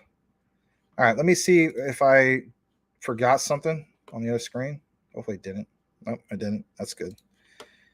All right. I want to welcome this dude who is XXI Gaming. Glad to have you here, Mr. XXI. I have been paying attention to your Stratos, my friend. Let's pull that up for a second. It's right. Like, I don't know. Maybe I finally get into this. I've been really, really looking closely at this. So if you guys don't know about Stratos, I'm going to give you a heads up on this. All right. So we have briefly covered this. And of course, Mr. XXI is a big fan of this. But currently speaking, yeah, man. I mean, this is, I think we even did get down to maybe possibly almost 43 cents. I always said I'm literally game at 43 cents. But like, when the market recovers back, this thing could bounce into the 60s like no problem. Don't believe me? Look at it for yourself. Here's a brief taste of what I'm talking about. So, like, as you can see, yeah, I wasn't making this up. You saw roughly on May 25th, right? 44 cents.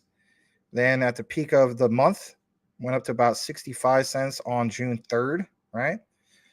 And it's come back down. So, I mean, I don't know. I mean, even for a person that was doing, if you want to call this a monthly swing trade, not too bad, all right? And you want to know how well it did all-time highs. Right around the time, of course, Bitcoin and Ethereum and everything was doing really well. This was up at $5.15. My God, right? So, I mean, at the height, obviously, of a bull run, this will do really well. And I'm just looking at this as another opportunity. And I may very well pick up some of this at maybe this price right here, which is 46, 40. I don't know. There's going to be, of course, a pullback, in my opinion. Usually makes sense, even though it's up only about 2%. So, but I mean, even if it didn't, I'm not going to complain at, 46, 47 cents per STOS, Stratos. Obviously, do more of your own research and so on about it. Here is just a little brief thing about it before I move on. Stratos is the next generation of decentralized data mesh that provides scalable, reliable, self-balanced storage database and computation network. Stratos is born for scaling blockchain process capacity while retaining the decentralized benefits of a distributed protocol, including trustless traceability, verifiability, privacy, and so on. Stratos is best positioned to support data storage and adoption for developers and users in this ever-expanding digital economy. Stratos strives to make decentralized data adoption easier for the blockchain industry and Web3. So pretty cool stuff. If you're wondering about like originally what happened with the initial coin offering, I believe, yeah, here it is. The original initial coin offering was on May 27th of 2021. So a little over 2 years ago, like it says, and it was about 30 cents per coin. So I mean, we're really not that far away from it. So if if you're the type of guy like, I want to buy bottom, we're close to it. You may be very, very well, close to that. Well, what if Gary Gensler decides that, Stratos is security? Well, what if Gary Gensler decides everything is security? That's basically what's going to happen. One of those things. But I just thought I'd point this out. None of it's financial advice, but it's something that I have really been paying close attention to. Shout out to Mr. XXI Gaming. Boom. All right. And keep that up there. Welcome, though, again. You guys have fat fingers. That as well. All right.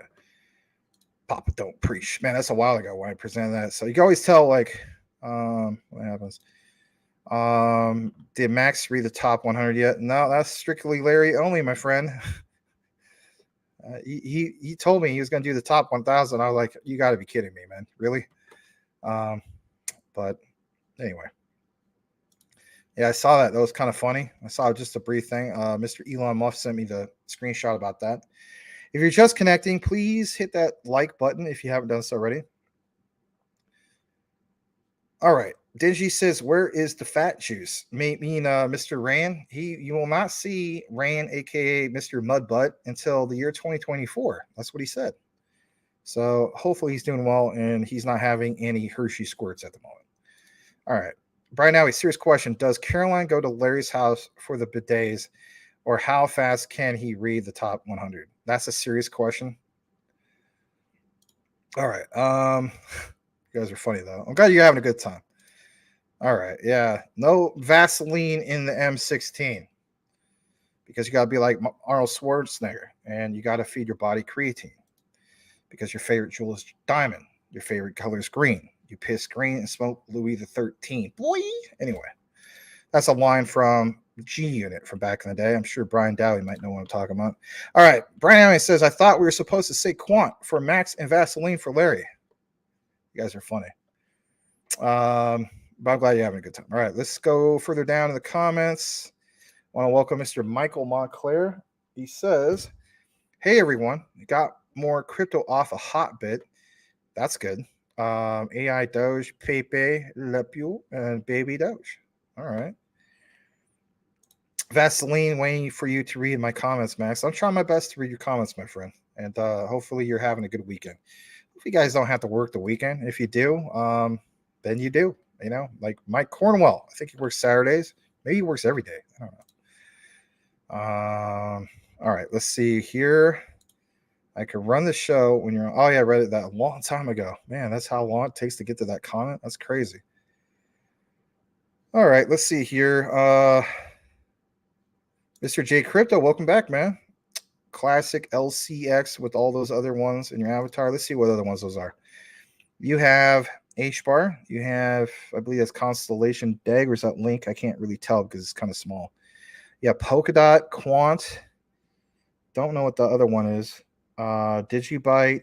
Don't know what the other one is. In the middle, you got LCX. Cool stuff, man. Let me see what else we got in the comments. What else we got? Oh my gosh, where is this stuff? Am I really that far behind? I hope not, man. I think I am. If that's the case, I'm going to have to jump way further down. All right, let me see what's on the other screen real quick.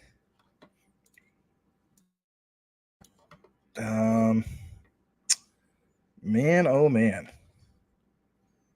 Let me go further down. Quant is on Hedera chain. All right, Menace, welcome. He says, hi, everyone. I'm watching. Bitcoin is retesting support right now, and Jasmine is attempting a breakout. Fingers crossed. All right, well, thanks for the report. Glad to have you here, Mr. Menace. We will kick it back into the news coverage here in a moment. Dingy says, VeChain and Jasmine look the same on the chart. Okay. All right, hold on a second. Let's go further down, see if we've got any other specific things. I'm just trying to catch up on the comments. Max Brown would do a great job. I mean, if you're serious, I mean, you're more than welcome. I mean, you know, it's fine. I mean, if you're, you know, come on here like a drunken sailor or something like that, I mean, that could be kind of comedic too, right? You know, look at Quant, what's going on? I'm kidding. Yeah, man. I mean, he's more than welcome. You guys are always more than welcome to come on here. Anyway, Josh says, did you ever mention Energy Web Token? Not on the show today, but we have talked about Energy Web Token. There's a guy that you should be following. His name is Tokenizer. Great researcher. I call him basically like the GOAT of research. I think Energy Web Token is his number 2. So like his number 1 is QNT, number 2 I believe is Energy Web Token, and then like DAG. But we have covered it in that regard. But as far as me doing like an official video, I haven't done that. It is on my list to eventually do a deep dive or something like that. But I'm not personally invested into it, but it's been one that I've really been thinking about doing that. You know, but you know, let us know if you're into it. But yes, greetings. Your Coinbase says Triple C. All right. That's what I heard. They hit a lot of banks. Let me just get to a couple more. I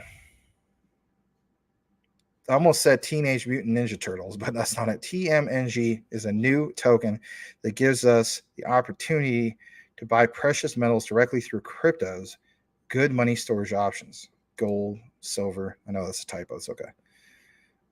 Coach JV has the bird's nest in his beard. I know what you're talking about. All right. Charts follow Bitcoin because BTC pairs. BTC is king until it gets dethroned. That's a good point. Tim Shea, you have EWT. Cool. All right. I'll read this from Joker's Wild and kick it back into what we have on the comments. Not comments. The lineup. Joker's Wild. Hey, Max. Hope you're well. Someone today swapped a ton of ETH for 70,000 Quant. Well, that person probably got hit with a bunch of gas fees too. But anyway, wow. Pretty interesting. All right. Welcome, Joker's Wild. Glad to have you here. Let's kick it back to what we have. We're going to wrap up the QNT segment here briefly. So let's jump back into that. So give me just a second. All right. So we obviously shared quite a bit of QNT. Let me see if this is the last part of it. I think it is. Yeah, this is. So San also reported this. Central Bank of Hungary on Bank of International Settlements Project Rosalind post. Here it is. Let's try to blow it up a little bit more. This comes from Zombati Nico. You know, that's probably not how it's pronounced, but we are so proud that I guess she's trying to say, this is probably, you know, not the best English, that they team with Budapest University of Technology and Economic Sciences, MNB. The Central Bank of Hungary could set up use cases and technology implementation as well. Thanks for the opportunity. Ooh, yeah, interesting. And of course, we went through all these references early. So if you are a person just like connected not that long ago, we covered all of this and it was definitely worth pointing out, right? And yeah, I just want to give a thanks again to San NL for his great research. We do follow each other. And if you are into, obviously, QNT on crypto Twitter, you should give him a follow. That way you can get the news long before I report on a video. But he obviously also covers Link. He covers AVAX, A0, HBAR. render, and some low caps. Okay. All right, so let's jump into the next part of what we have. All right, so I want to get into actually I'm gonna kick it into Stellar, and then I'll kick it into like XRP and so on. So this is just a brief Stellar bit of like a snippet, if you will. This guy's name is Sammy. Let me just double check my settings real quick, see if we're good. I think we're good. All right, so it says Stellar, a CFTC GMAC member, presents Stellar Aid Assist at the CFTC committee meeting. It's worth paying attention to, and I will play the whole thing on this, and I'll also try to double check the other screen while we do this. But it's not every day that we get to cover Stellar and so on. But you know what? There may be some things that you weren't aware of, and it's definitely in this video. So please smash that like. Let's go ahead and play this. Hope you guys are having a great Friday. Here we go. Further on this topic from GMAC member Jason Chapala, COO, Stellar Development Foundation. Jason, you have the floor. I think my last name is the first one that stumped you, so I'm very proud. Yeah, Chapala, that's very good. Skip the L. Yeah. I'm weird. with. You got to skip the P. Same thing. Totally. So I'm Jason Chapala. I'm the COO of the Stellar Development Foundation. Stellar is one of the oldest public blockchains, or so-called layer ones. And our mission is to try to promote equal access to the global financial system. So certainly in a post-FTX world, people often talk about where are the use cases for crypto and for blockchain. And so that's what I want to talk about today, is a use case, if you go to the first slide, a use case that we are doing on the Stellar network. We call it Stellar Aid Assist, and it's a first of its kind aid disbursement system on the Stellar network that enables the delivery of urgently needed cash assistance to vulnerable populations. And this was inspired by the situation in Ukraine, and that's where it's being piloted right now with the UN High Commissioner for Refugees. So, here we have a very high level version of how this works. Digital dollars are issued on the Stellar network. We use the stablecoin USDC, which many of you have probably heard of, issued by a company called Circle. Though that asset is then sent to aid recipients, and they receive it in a digital wallet on their phone. And then finally, they can either hold that balance for however long they want, or when they're ready, they can go to any MoneyGram location around the world and cash it out into local fiat currency. So on the next slide, we see, why do we do this? First of all, it enables the delivery of cash assistance to these vulnerable populations, which you can imagine for obvious reasons, cash is a really important instrument to have in situations like this. And this gives the reach of electronic transfer with the simplicity of cash. It allows them to hold that in a dollar-denominated asset. So in some cases, that may be a more stable store of value. And then finally, it gives them and the aid organization actually providing the aid a great amount of efficiency, flexibility, and transparency as compared to other more traditional cash-based systems. On the next slide, go into a little more detail exactly how this works. So these aid organizations such as the UN, they of course have on-the-ground operations where they identify individuals that are eligible for aid. They sign them up. Those individuals then receive a simple SMS text with a link. If they follow that link, they can download a digital wallet, and it's like downloading any normal app to your phone. Once they have the wallet, the aid organization sends the USDC, the stable coin, to their wallet. And then very importantly, they can hold that balance on the wallet for as long as they want. And this is a pretty key differentiator from a lot of other cash disbursement programs. Usually there's sort of a deadline when you have to get that cash out. They can hold this on the wallet. And then when they're ready, they can go to a MoneyGram location. I think they have something like 400,000 locations around the world and cash out into local currency.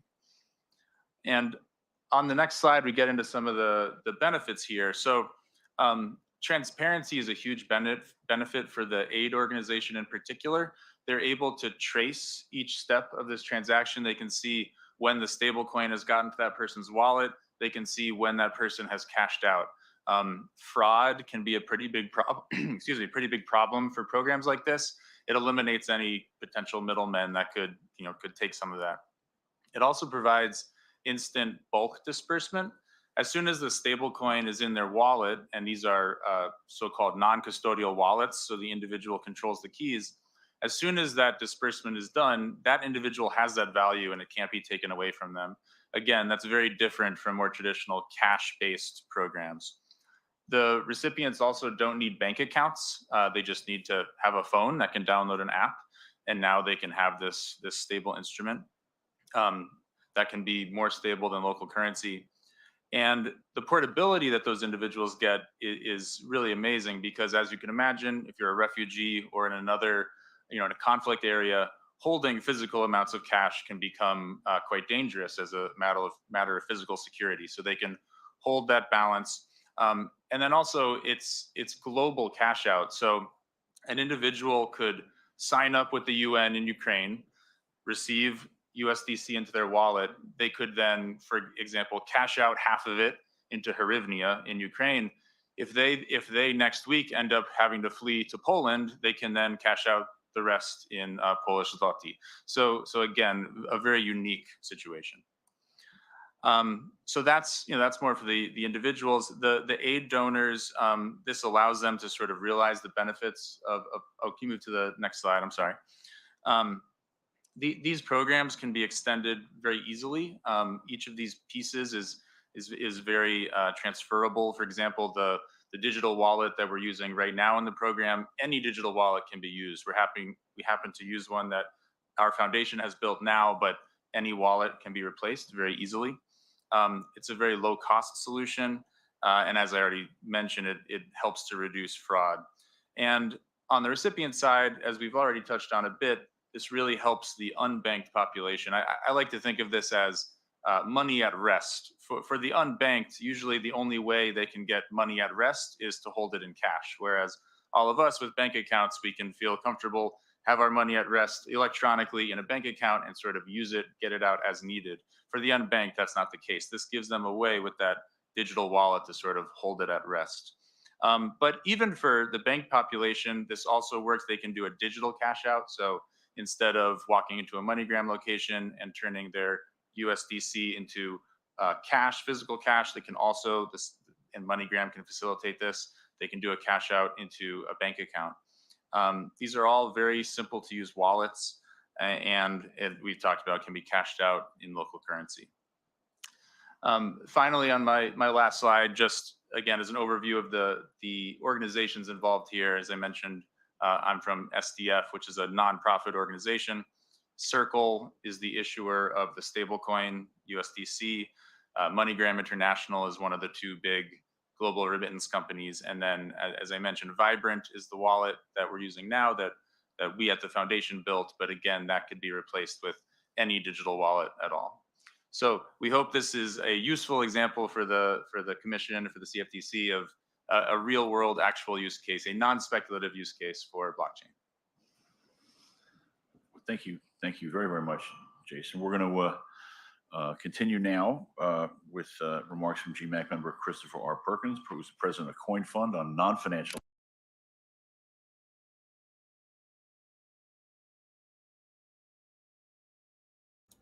All right, glad to share that with you guys. We'll kick it back in the comments, and then from here we'll go into the XRP segment.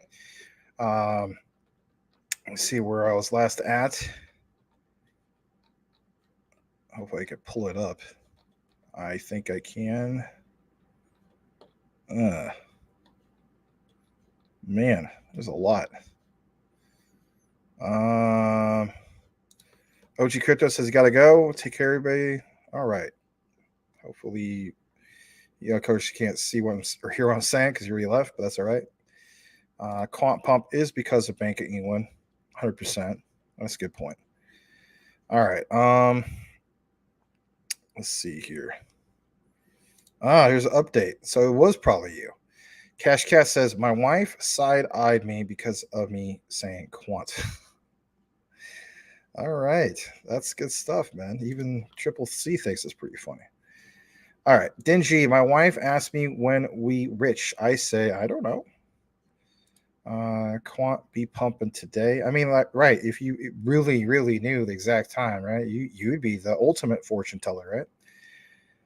Um, but yep, it has been doing really well. We talked about that at the beginning of the show. That's all right. If you showed up late, it's okay. It's not like I'm taking attendance or anything. Actually, I kind of do. That's why I welcome you guys. My wife calls it magic internet money. Should we call it more than magic when you end up being the best example of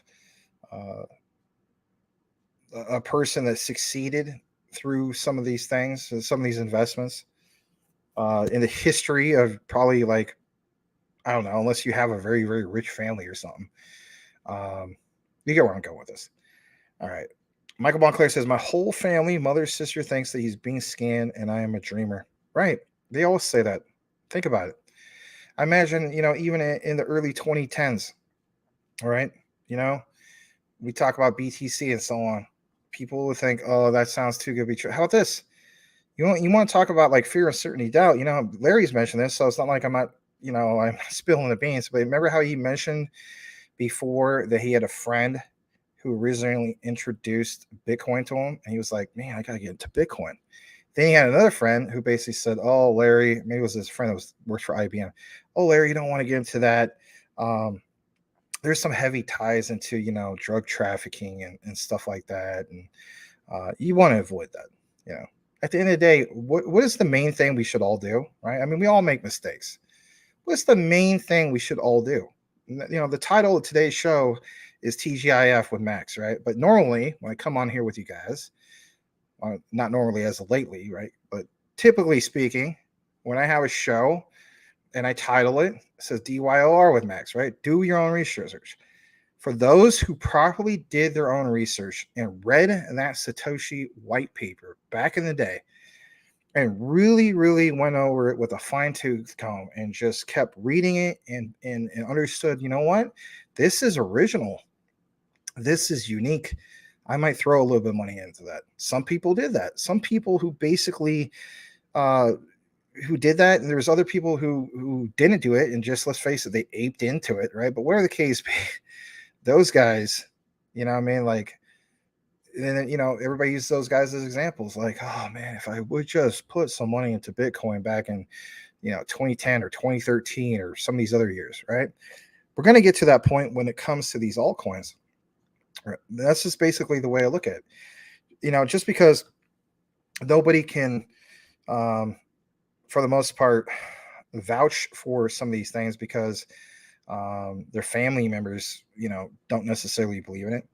At the same time, it's not that. I don't know if it's an example of, and I don't mean this any disrespectfully, but here's the thing. When it comes to the definition of ignorance, right? Some people are going to think this is offensive. Just hear me out. Webster's Dictionary, other outlets for the definition of ignorance. What's the definition of ignorance? To not be informed, right? So most people are just not informed. But if you tell somebody that they're ignorant, they consider that offensive because it sounds offensive. But in reality, that's the case, right? So the mass population, according to statistics and so on, basically says that like only 2% of the United States still understand some of this stuff. And some people have heard of Bitcoin, but you better believe they're not hearing about QNT. They're not hearing about BSV. They're not hearing about XLM, XDC, or some of these other things. Right. They haven't. So just because a person doesn't understand it, they are going to label you as a dreamer. What you don't know, some people are afraid of change. Some people are afraid of what they don't know. And how about this? Let's even just exclude blockchain and DLT out of the equation completely and just talk about the topic of Web3. If you talk about the topic of Web3 or even label it as Internet 3.0 to some people, they just look at you as just being a nerd, right? Let's just face it. I mean, I'm a nerd. I would proudly say I'm a nerd. I don't care. Last I checked, nerds are the ones who have the most money when it comes to, unless like, like me back at, Moon Valley High School back in the day, here in the Phoenix area, right? Richard Jefferson went to my school. Unless you're somebody like that, Richard Jefferson, who end up becoming, going to the NBA. Those are not even a dime a dozen. It's just, that's an extreme case of like a guy who obviously was a super jock and made millions of dollars and so on. But my point is, we're all going to be labeled as dreamers or whatever the case be, because people are part of the norm. And let's face it, for most of us, we're still part of the norm, and we get thrown into the mix because people don't understand it. And I've had people to basically tell me, oh, that that sounds like a get rich quick scheme, and I keep telling them, like, if it's a get rich quick scheme, I would already either be flat broke or I guess I would be rich. No, I look at all this stuff as being long-term investments, and that in itself sounds to me a lot better to be in a long-term investment than to just be in something that is like a pump and dump or a get rich quick type of thing. Anyway, let's go further down into the comments. Kind of having some problem with my allergies, my asthma. It seems like I'm breathing hard. I am having a problem. Sometimes when my asthma flares up, it sounds like I'm winded, and it's because I am. All right, Michael Montclair. Hey, cool cat. The cat has, I believe, left. Maybe, I don't know. I think that's a significant, or that's the way he does it. Crypto Jedi says, how about that, Quant? I bought two QNT when it dipped under 100. That's great, man. I'm glad you took advantage of those sales. Michael Montclair says, soon we all won't be the crazy guy or gal on the hill.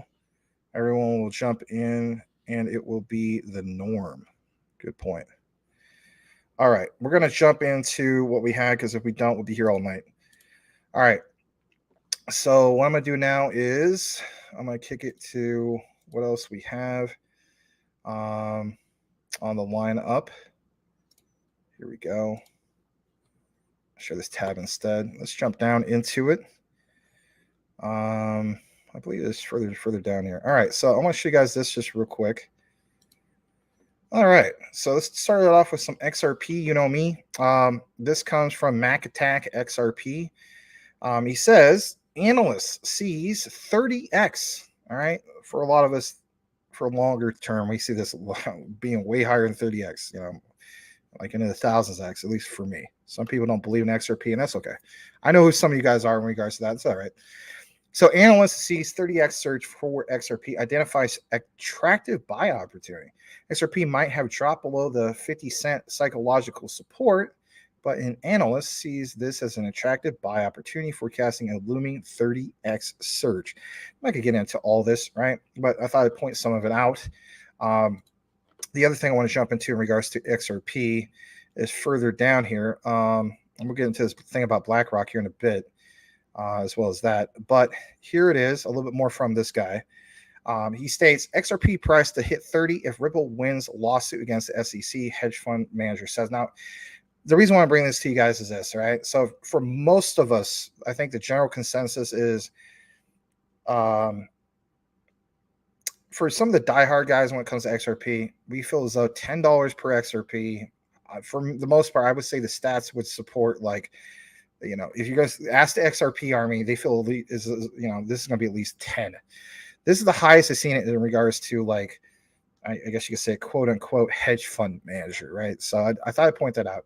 Crypto fund manager Thomas Crowlow set a bullish target for $30 per XRP, citing the altcoin's potential for significant market activity. Now, on this one, I will jump into it for a brief moment. And let me get into this for just a brief moment. So continue the site. Here it is. Yeah, FX Street. I have used them in the past, not so much. This was originally reported earlier today, and we'll try to blow this up a little bit more for you guys to see it on your TVs, your phone, wherever the case, whatever you're using. But yeah, crypto fund manager Thomas Crowlow set a bullish target, like I mentioned earlier. XRP price wiped out gains from Hinman documents release. We know that. Basically 0.4619 at the time of writing. The speculative narratives with the release of the Hinman documents and the SEC's lack of clarity on cryptocurrencies could fuel XRP price rally. Speculation surrounding the release of the Hinman documents could push XRP price up to 30. I mean, in reality, there's some other things that are going to happen that have to happen, right? We have to see a a win for Ripple. But there's some things that are mentioned here, right? The release of Hinman documents on Tuesday, a key element in the legal battle between the U.S. Securities and Exchange Commission and Ripple, as well as reaction to the company's legal team, has fueled speculation among XRP holders, and it has. Moreover, some of the altcoins on-chain indicators show that XRP is undervalued at the current price of even at close to 50 cents at the time of writing. Now, it does go on to mention that XRP price declined 19% from that 56-cent peak. And at the peak, that was during the time of the day of the Hinman documents, through those emails and so on being released. And then, of course, we had a pullback since then. Now, I also want to point this out. Some of you guys watched 3T Warriors Academy, the Crypto Morning Show. Abs, if you know who he is, he pointed out one thing that was really significant, and that is the 80-cent mark when it comes to XRP. That is a significant mark to pay attention, because you could get, for instance, an uptrend to get like significant support at those price levels for whatever reason. There's been evidence to show that that's like the sweet spot when it comes to XRP. Is it the sweet spot for me in the short term? No, but the way I look at it is it's worth pointing out. Since the altcoin price has sustained above the 45-cent level, it has for over a month. And recent history repeats, XRP is likely to experience a rebound and recover from support at 45 cents. All right, so I just thought point some of this stuff out. We are going to jump back to a little bit more of what we have here. Let me jump back on this. I'm going to show you guys just a little bit more in regards to Ripple. Here's some news. This kind of from CoinGecko. It says Colombia's central bank partners with Ripple to explore CBDC technology. We're going to jump into that for just a brief bit. I'm sure some of you guys saw this the other day from Crypto Hulk, and that's okay. But if you're just kind of catching up on some of this stuff, the article went away. That's weird. But it was from reference from CoinGecko. I do have a little bit more in regards to this. It's kind of weird just how the article just flat out, disappeared and so on. Give me a second here. Oh, here's the source. I found it. All right, let's pull this up. This comes from Decrypt, actually. Here it is. My bad. Yeah. I think CoinGecko recognized the disappearance, and that's why I gave you guys another source. So Colombia's central bank taps Ripple's pilot for the CBDC. Lots of talk about CBDCs, whether it's Quant, XRP, Stellar, XLM, right? So Colombia already makes use of Ripple's technology for land distribution efforts in the country. Ripple is continuing its expansion, of course, into Latin America. We also know that Quant, especially when it comes to Latin America, through LACchain. So, I mean, we talk about certain areas of the world where there's that supply and demand issues. For me personally, where Latin America or even Central America really stands out is simply due to one major reason, and that is due to what they refer to as access. These areas of the world don't have the access, like, for instance, the United States is and so on. You have perfect examples where these areas are considered, borderline, not just third world countries, but what really separates them from the mix of being a third world country and so on is simply that you have a person not only lives in a rural area or a country type area. It's just simply the lack of access to, even traditional finance and loans and so on and so forth through blockchain, DLT, and so on.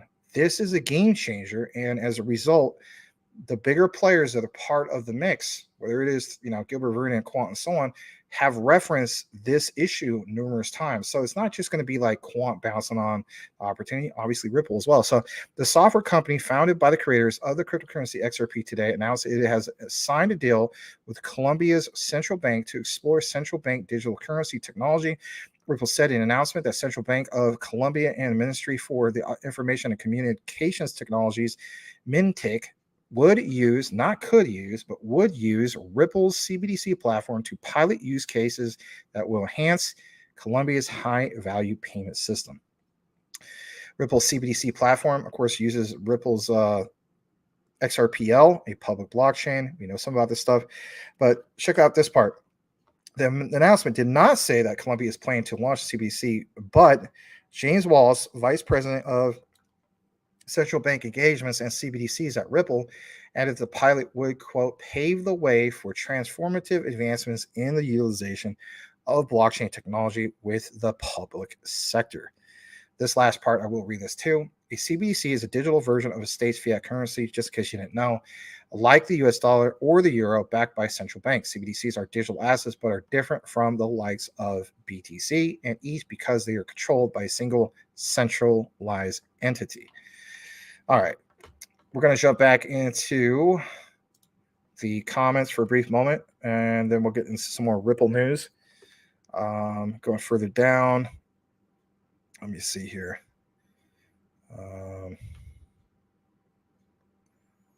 Let me go further down.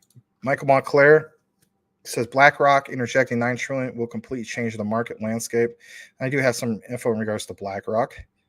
Yeah, it's just that in itself. You know, I'm glad you guys are recognizing some of this because, you know, when we've talked for over a year now about, like, you know, the concept of a utility run, you're getting glimpses of what is referred to or what could happen or will happen in regards to utility runs. So, you know, interjecting $9 trillion will completely change the market landscape. Yeah. How about this? You know, I don't, you guys are great with math. We don't have to do the math, but how about this? You know, take, for instance, 1% of 9 trillion, right? Interjected, and then, you know, transfer that to the overall crypto market. And you know, not just, for instance, with, you know, the API layers of things and so on. That's a big deal, right? And, you know, I keep seeing, for instance, like, I'm not going to name anybody. It's none of you guys. But, you know, I put out a Quant video like about a week ago, or not even a week ago, like maybe 10 days ago.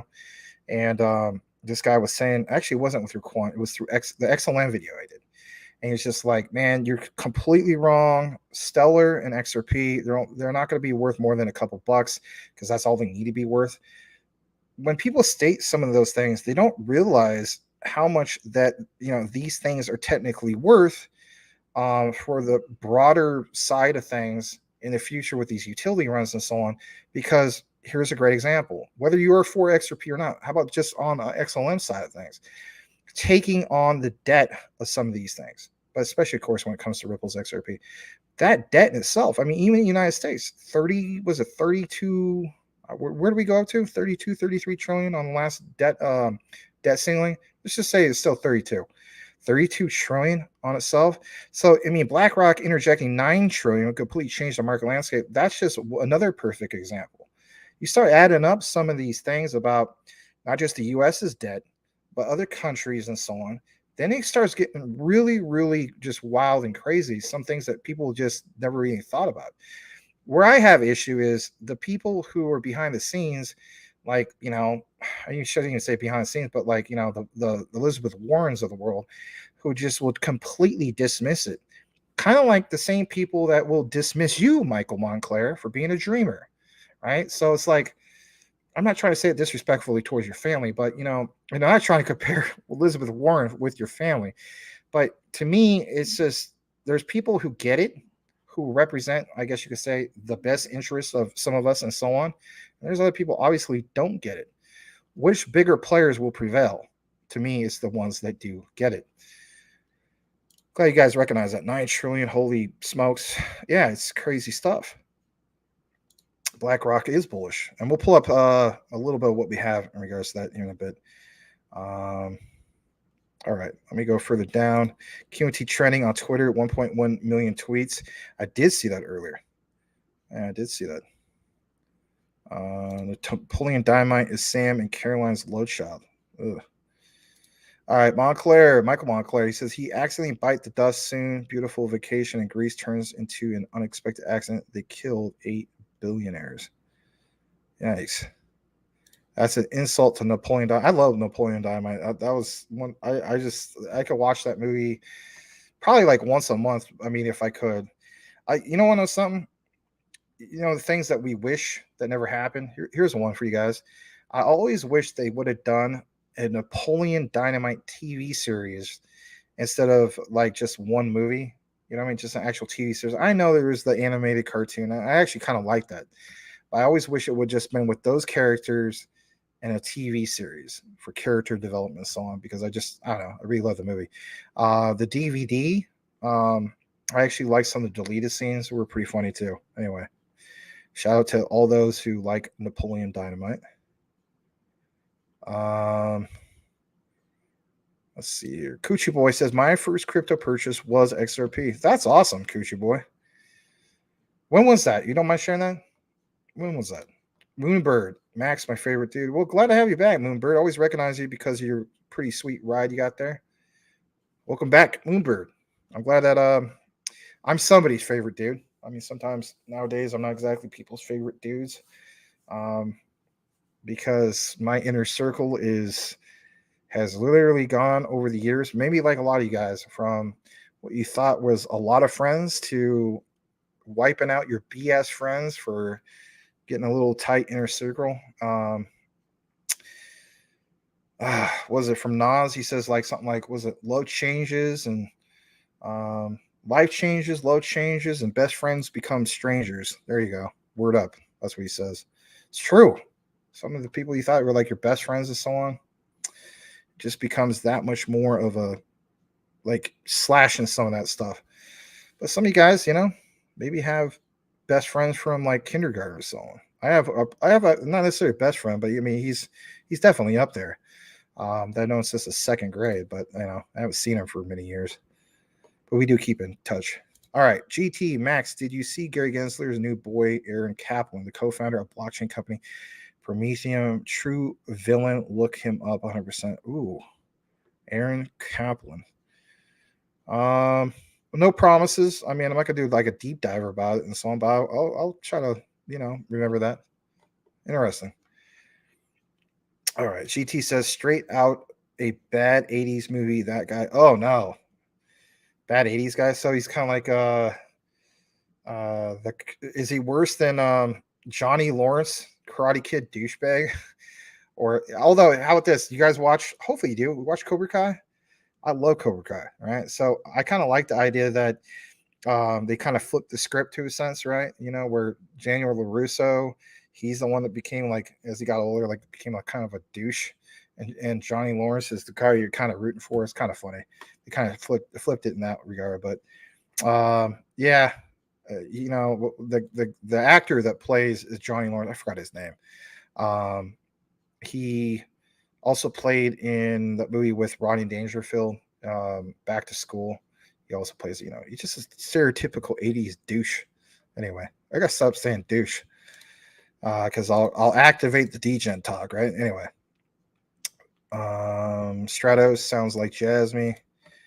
I just think it's a good opportunity. I've always, who's it? XXI originally, gaming originally introduced to us, and it just seemed like it was a good opportunity. I still think it's a good opportunity.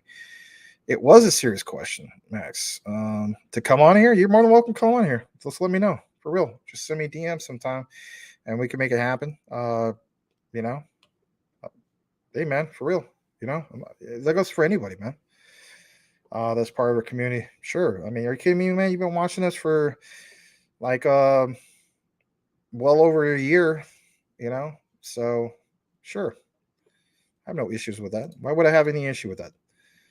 All right. Okay, here's a report from Tim Shea. Our market forecast indicates that by 2030, baby Doge could reach a new all-time high. All right. That's pretty good stuff, man. I need a pick. All right, that's funny.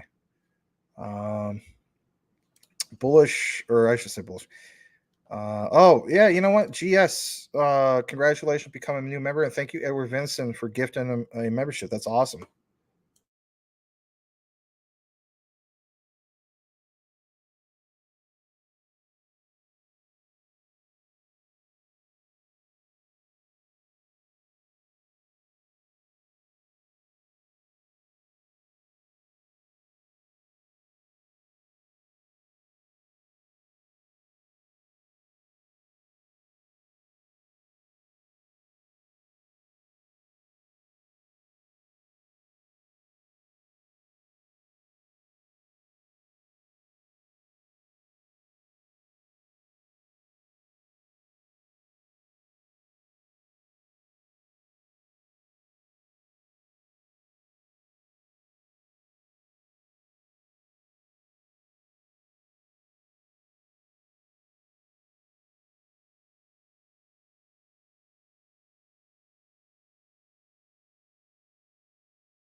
Hi, I'm Brad Garlinghouse.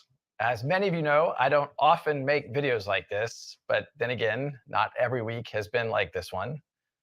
A few days ago, after 2 years, 7 court orders, and over $100 million in legal bills, the Hinman speech documents, including internal SEC emails and comments leading up to this now infamous 2018 speech, they've finally been unsealed. Hinman's speech created new factors to determine if a token becomes sufficiently decentralized to no longer be considered a security. At best, these documents show that senior officials at the SEC couldn't agree on the law and told Bill Hinman directly he would confuse the public even more about the rules for crypto. At worst, they show that Hinman deliberately ignored the law, and he tried to create new laws, something only Congress can do. And while he was a public servant, Hinman received millions of dollars of payments from his law firm, which was part of an alliance with others that had a vested interest in this speech. This speech isn't about any one token or any one blockchain. This is about showing the extent to which the SEC has relentlessly pursued enforcement actions against crypto players while professing fake open arms and calls to come in and register, all the while lying about their so-called guidance. As some of you may know, Ripple spent years proactively engaging with the SEC. I personally met with Jay Clayton and Bill Hinman with no lawyer present. Why would I need a lawyer if we were all coming together in good faith? We answered every question they had, and not once did they suggest to me that XRP was a security. We were fully transparent, not knowing they would then use this information against us. The SEC hit us with a surprise Wells notice saying they were considering suing us for breaking securities laws and still refused to provide specifics. To those that have recently been hit with their own Wells notices and lawsuits, this likely sounds all too familiar. When the lawsuit did drop against us, days before Christmas, a very Grinch-like touch, they made it personal. They sued Chris Larson and they sued myself, alleging we should have known all along that XRP was a security. You can now see plain as day, they couldn't even agree amongst themselves. And to me, it still seems like they can't. What we saw play out in our case is exactly what's still happening. The SEC is looking to kill crypto innovation in the United States, and its current chair, an unelected bureaucrat, I might add, is weaponizing the lack of regulatory clarity to exert jurisdiction over the entire crypto space. This is the definition of putting politics over people. It's the pursuit of power over sound policy. The SEC tried to bully us into acquiescing. Thankfully, we have had the resources to fight back. And now we can all see what they've fought so hard to hide. They knowingly created confusion about the rules, and they used that confusion to regulate through enforcement. That's bad faith, plain and simple. Ultimately, as our lawsuit comes to a close, for so many others, it's just starting. The fight for clarity has to continue.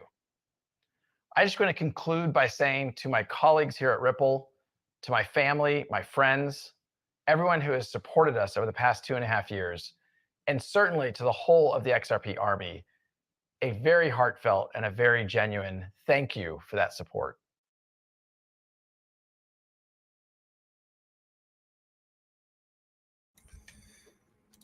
Tim, I did see that I was muted before the super chat, but thank you nonetheless. I'm so sorry about that, guys. I've been having like the worst week, and this just it was bound to happen. I literally said to myself, "Watch, probably I'll be muted." I try to pay attention to that, and he said it to myself like before the show started. I was like, "There's gonna be something that's gonna happen," and sure enough, it was. So that just kind of like tops off the bad week. But anyway. I do thank you for the super chat, Tim, and sorry for being muted. I don't think I was that muted or muted for like, these ones are muted for like an hour or so on. I know that Mike Cornwall usually would give me a call, but that phone, because I switched phones, I'm on a new phone now, is in the other room, which doesn't help, right? But yeah, I'm unmuted now. I'm sorry about that. I'm going to read a few more comments and then I'm going to wrap up the show. I did have some other things in regards to like XTC and Jasmine and all that stuff, but in reality, I don't want to do some WrestleMania and so on. I mean, some good stuff, but I mean, it's not time sensitive stuff. And we'll definitely share it the next time I'm on with you guys. Yeah, I know, man. All right. Crypto Jet, I think I need to buy a new phone. There's no sound. Yeah, not bad. All right. Mute. We can hear video, but you might be muted. All right. I read your lips. You killed it. Don't worry about it, Max. Yeah. I know you guys just give me a hard time. It's okay. I don't take it the wrong way where like it seemed like I'm irritated. I'm not irritated. Just I'm irritated with this whole week has sucked. It's been like just a horrible week.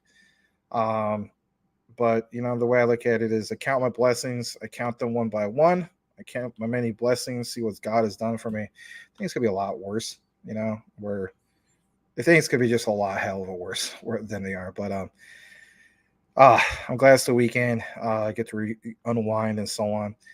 One more week of, you know, teaching summer school and so on, and that's fine. It's high school this time, business, you know. A little known fact, especially here in Arizona, if you have your MBA, you don't have to have like necessarily the certifications, typically speaking, from the educational board. You just jump right into it. But some of the stuff can be kind of frustrating. But my main frustration is just my dad's condition. He's been getting worse, and it's sad, especially because, you know, he's my dad. I love him and so on, but he's getting worse. And it's just really hard to deal with. You go from being patient, because you have to be patient when it comes to elderly people, to extremely patient. So it's been quite challenging. But it's just one of those things. So we all have problems. Probably shouldn't even mention that. Like, you know, who cares, right? But at the end of the day, it's just been kind of taking its toll on me. All right. I do love and appreciate you guys. I do thank you for being here. Thank you so much for being supportive of CTN through good times and bad.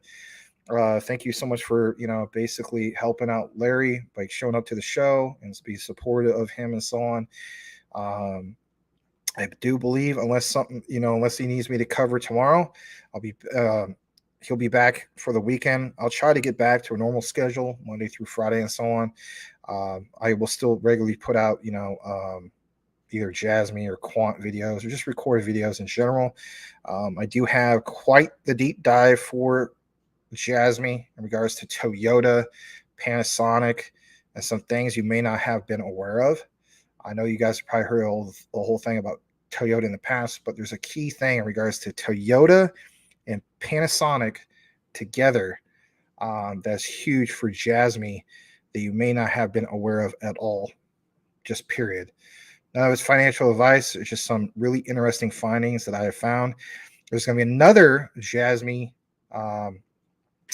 deep dive, and it's regards to another person who is kind of the one of the big ups, if you will, big wigs, and it's regards to, you know, in the past, like, you know, I did a video about Kumutaki Ando, how he shared the stage with Steve Jobs and Apple. Well, this is another guy who has an Apple connection with the iPhone, and of course with Jasmine connection. It's very, very interesting. So if you enjoy that content, which I'm sure a lot of you guys do, because some of you guys, I'm not talking about necessarily the regular guys from like last year who watch us all the time, but some of you newer guys who, you know, watch your content, I think you're going to enjoy seeing that. And it's not time sensitive stuff, but it's good stuff. I'm going to read the last bit of comments and we'll kick it into ending the show. So River says, all good, Max. Don't worry about it. Yeah, I was only for a little bit, so at least it wasn't for an hour. Have yourself a couple brewskis, Max. You deserve it. Well, thanks, man.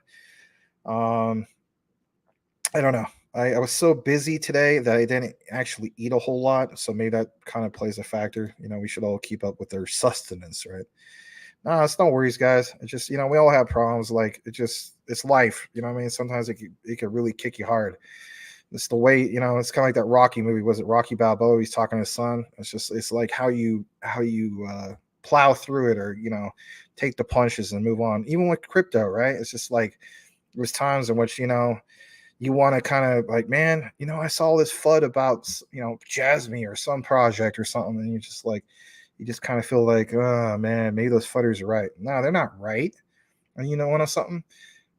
They have their own agenda. You got to keep in mind, some of these guys, they could give a crap about a community. They're just all about shorting everything.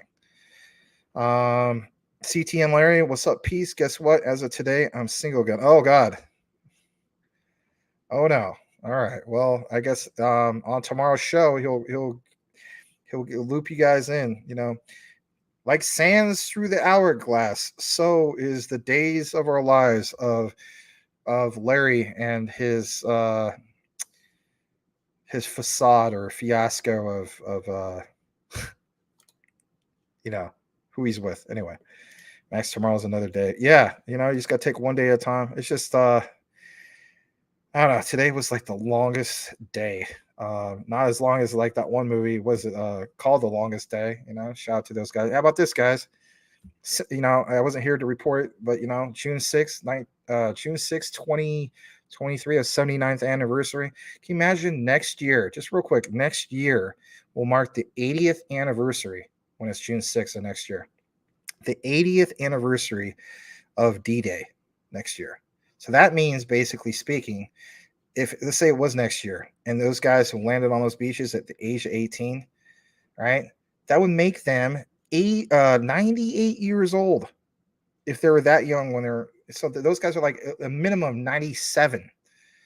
Like that's why I would say, like if you know anybody or see somebody at the grocery line or something like that, an old man and so on, like our days of thanking those guys are like really coming to an end. That generation is literally coming to an end before our eyes. It's sad, but it's part of life, right? All right, crypto talk now, Larry. I no longer need to learn Russian language. Oh no. Yeah. Oh jeez, poor Larry. All right, so Larry's not having the best of week either, apparently. Caroline messed that up for you, Larry. Oh my God. I'll read this from Brian Dowie because he wants me to do this. Larry, warm up the bidets. All right.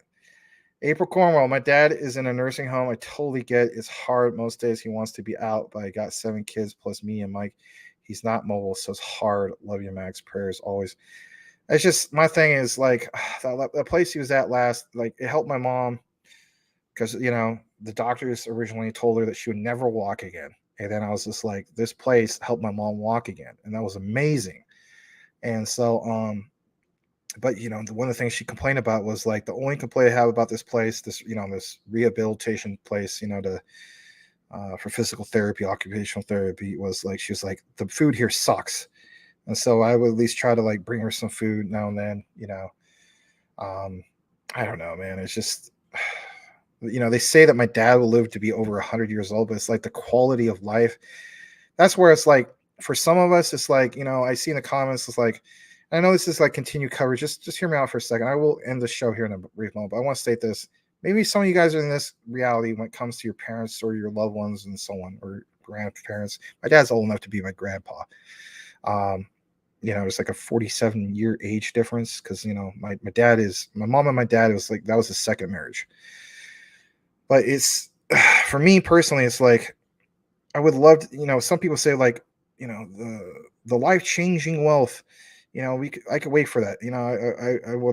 I still want to accumulate. My thing is I already have accumulated at this point. And it's just like, I guess you could say the icing on the cake, but I would love it for it to happen sooner than way later. Because for me, I'm just throwing this out there. I may have never shared this before. Just because I want to be able to, like hire like not just like a caregiver, but like somebody could be like the most ultimate companion for my dad, like a Mrs. Doubtfire type person, where they could cook, they can clean, they can just enjoy quality time with him and so on, and he doesn't have to feel like he has to spend his last days, for crying out loud, in a place where it's like he's gonna eat mush, for crying out loud. It's just like, I know for some people like it is part of life and so on, but I don't know. It just, maybe I care too much where that bothers me. You know what I mean? It's just, I look at like, well, what if it was me? Would I want to be at some place where I don't know these people? That's the way I look at it. It's like with him, he has really bad short-term memory, and it's just kind of like a lost kid in the woods. He doesn't understand why he's there. I don't know. It's a frustration. All right. Mr. Larry, these new chicks will leave if you don't give them your seed frizz. Jeez, that's crazy. Yeah, April, I am sorry about your dad. I know you've been dealing with a lot of, like you shared before, like death in your family and so on. But also, I mean, I imagine that's hard because, I mean, the balance of, all the kids and your family, and I get it. Totally do. Next serious question: am I on tomorrow? Sure. You could come on with Larry, and I'm sure you guys could have an amazing show. I mean that in a good way. I mean, maybe it'll be like a knockout, man. You should wear your Tom Brady football jersey too. That'd be cool. All right, Rob Piefo, if I pronounce that right. Thanks, Max, for the deep dives in our favorite cryptos. Oh, you're very welcome. I've never seen you here before, Rob. If you're still around, guys, give Rob a warm CTN welcome. Like I said, we're going to wrap things up. I'm just going through the comments. Search history will be ukrainiansingles.com. That's funny. But for real, guys, give Rob a warm welcome. Any questions or comments you have? I know it's towards the end of the show, but we would love to see you again, Rob. I really mean that, and I really do appreciate the compliments. It means a lot for you, and just to take the time here to come here on a Friday and post something like that. Don't think I dismiss that. I don't. I try to remember everybody. That's why I always encourage people to put a custom avatar. You already did that, so I'm definitely going to remember you. If Larry, if you're remembering, try to remember Rob as well. Love to continue to see more of you here on the live shows. But let us know just real quick if you're still here, if you came from like a Jasmine recorded video or Quant, something like that. That's usually the ones we stand out in. We do pretty well with XLM here and there. All right, let's see here. Southern women are the best. April Cornwell says they have good manners. They know how to cook and other things. Nice. It's okay, Mr. Larry. I don't even remember their names. All right, let's see where we're at. I broke up with her at 5:30. At 7 p.m., I started my dating profiles up again. Jeez. All right, I had a caregiver still over $25,000 from my dad just to have to get the right one for sure. My dad trusted her too much, and he kind of fell in love. Oh boy. Yeah. Well, I obviously it would have to be somebody like I'm thinking like maybe somebody like family connected. Maybe from back home in Oregon or something. I don't know. I just have to see what happens with that. I wasn't laughing. I know you're just busting my chops. All right, no dice river. Max is making fun of me. Okay. That's funny. Or maybe Eva. Oh, that would be epic. Yeah, that woman's like literally the Greek goddess of. Like I told her, I said, you're the Greek goddess of like crypto victory, for crying out loud. I said, if Nike is the Greek goddess of victory, right, then Eva Savajou is like the Greek goddess of beauty and crypto victory. There you go.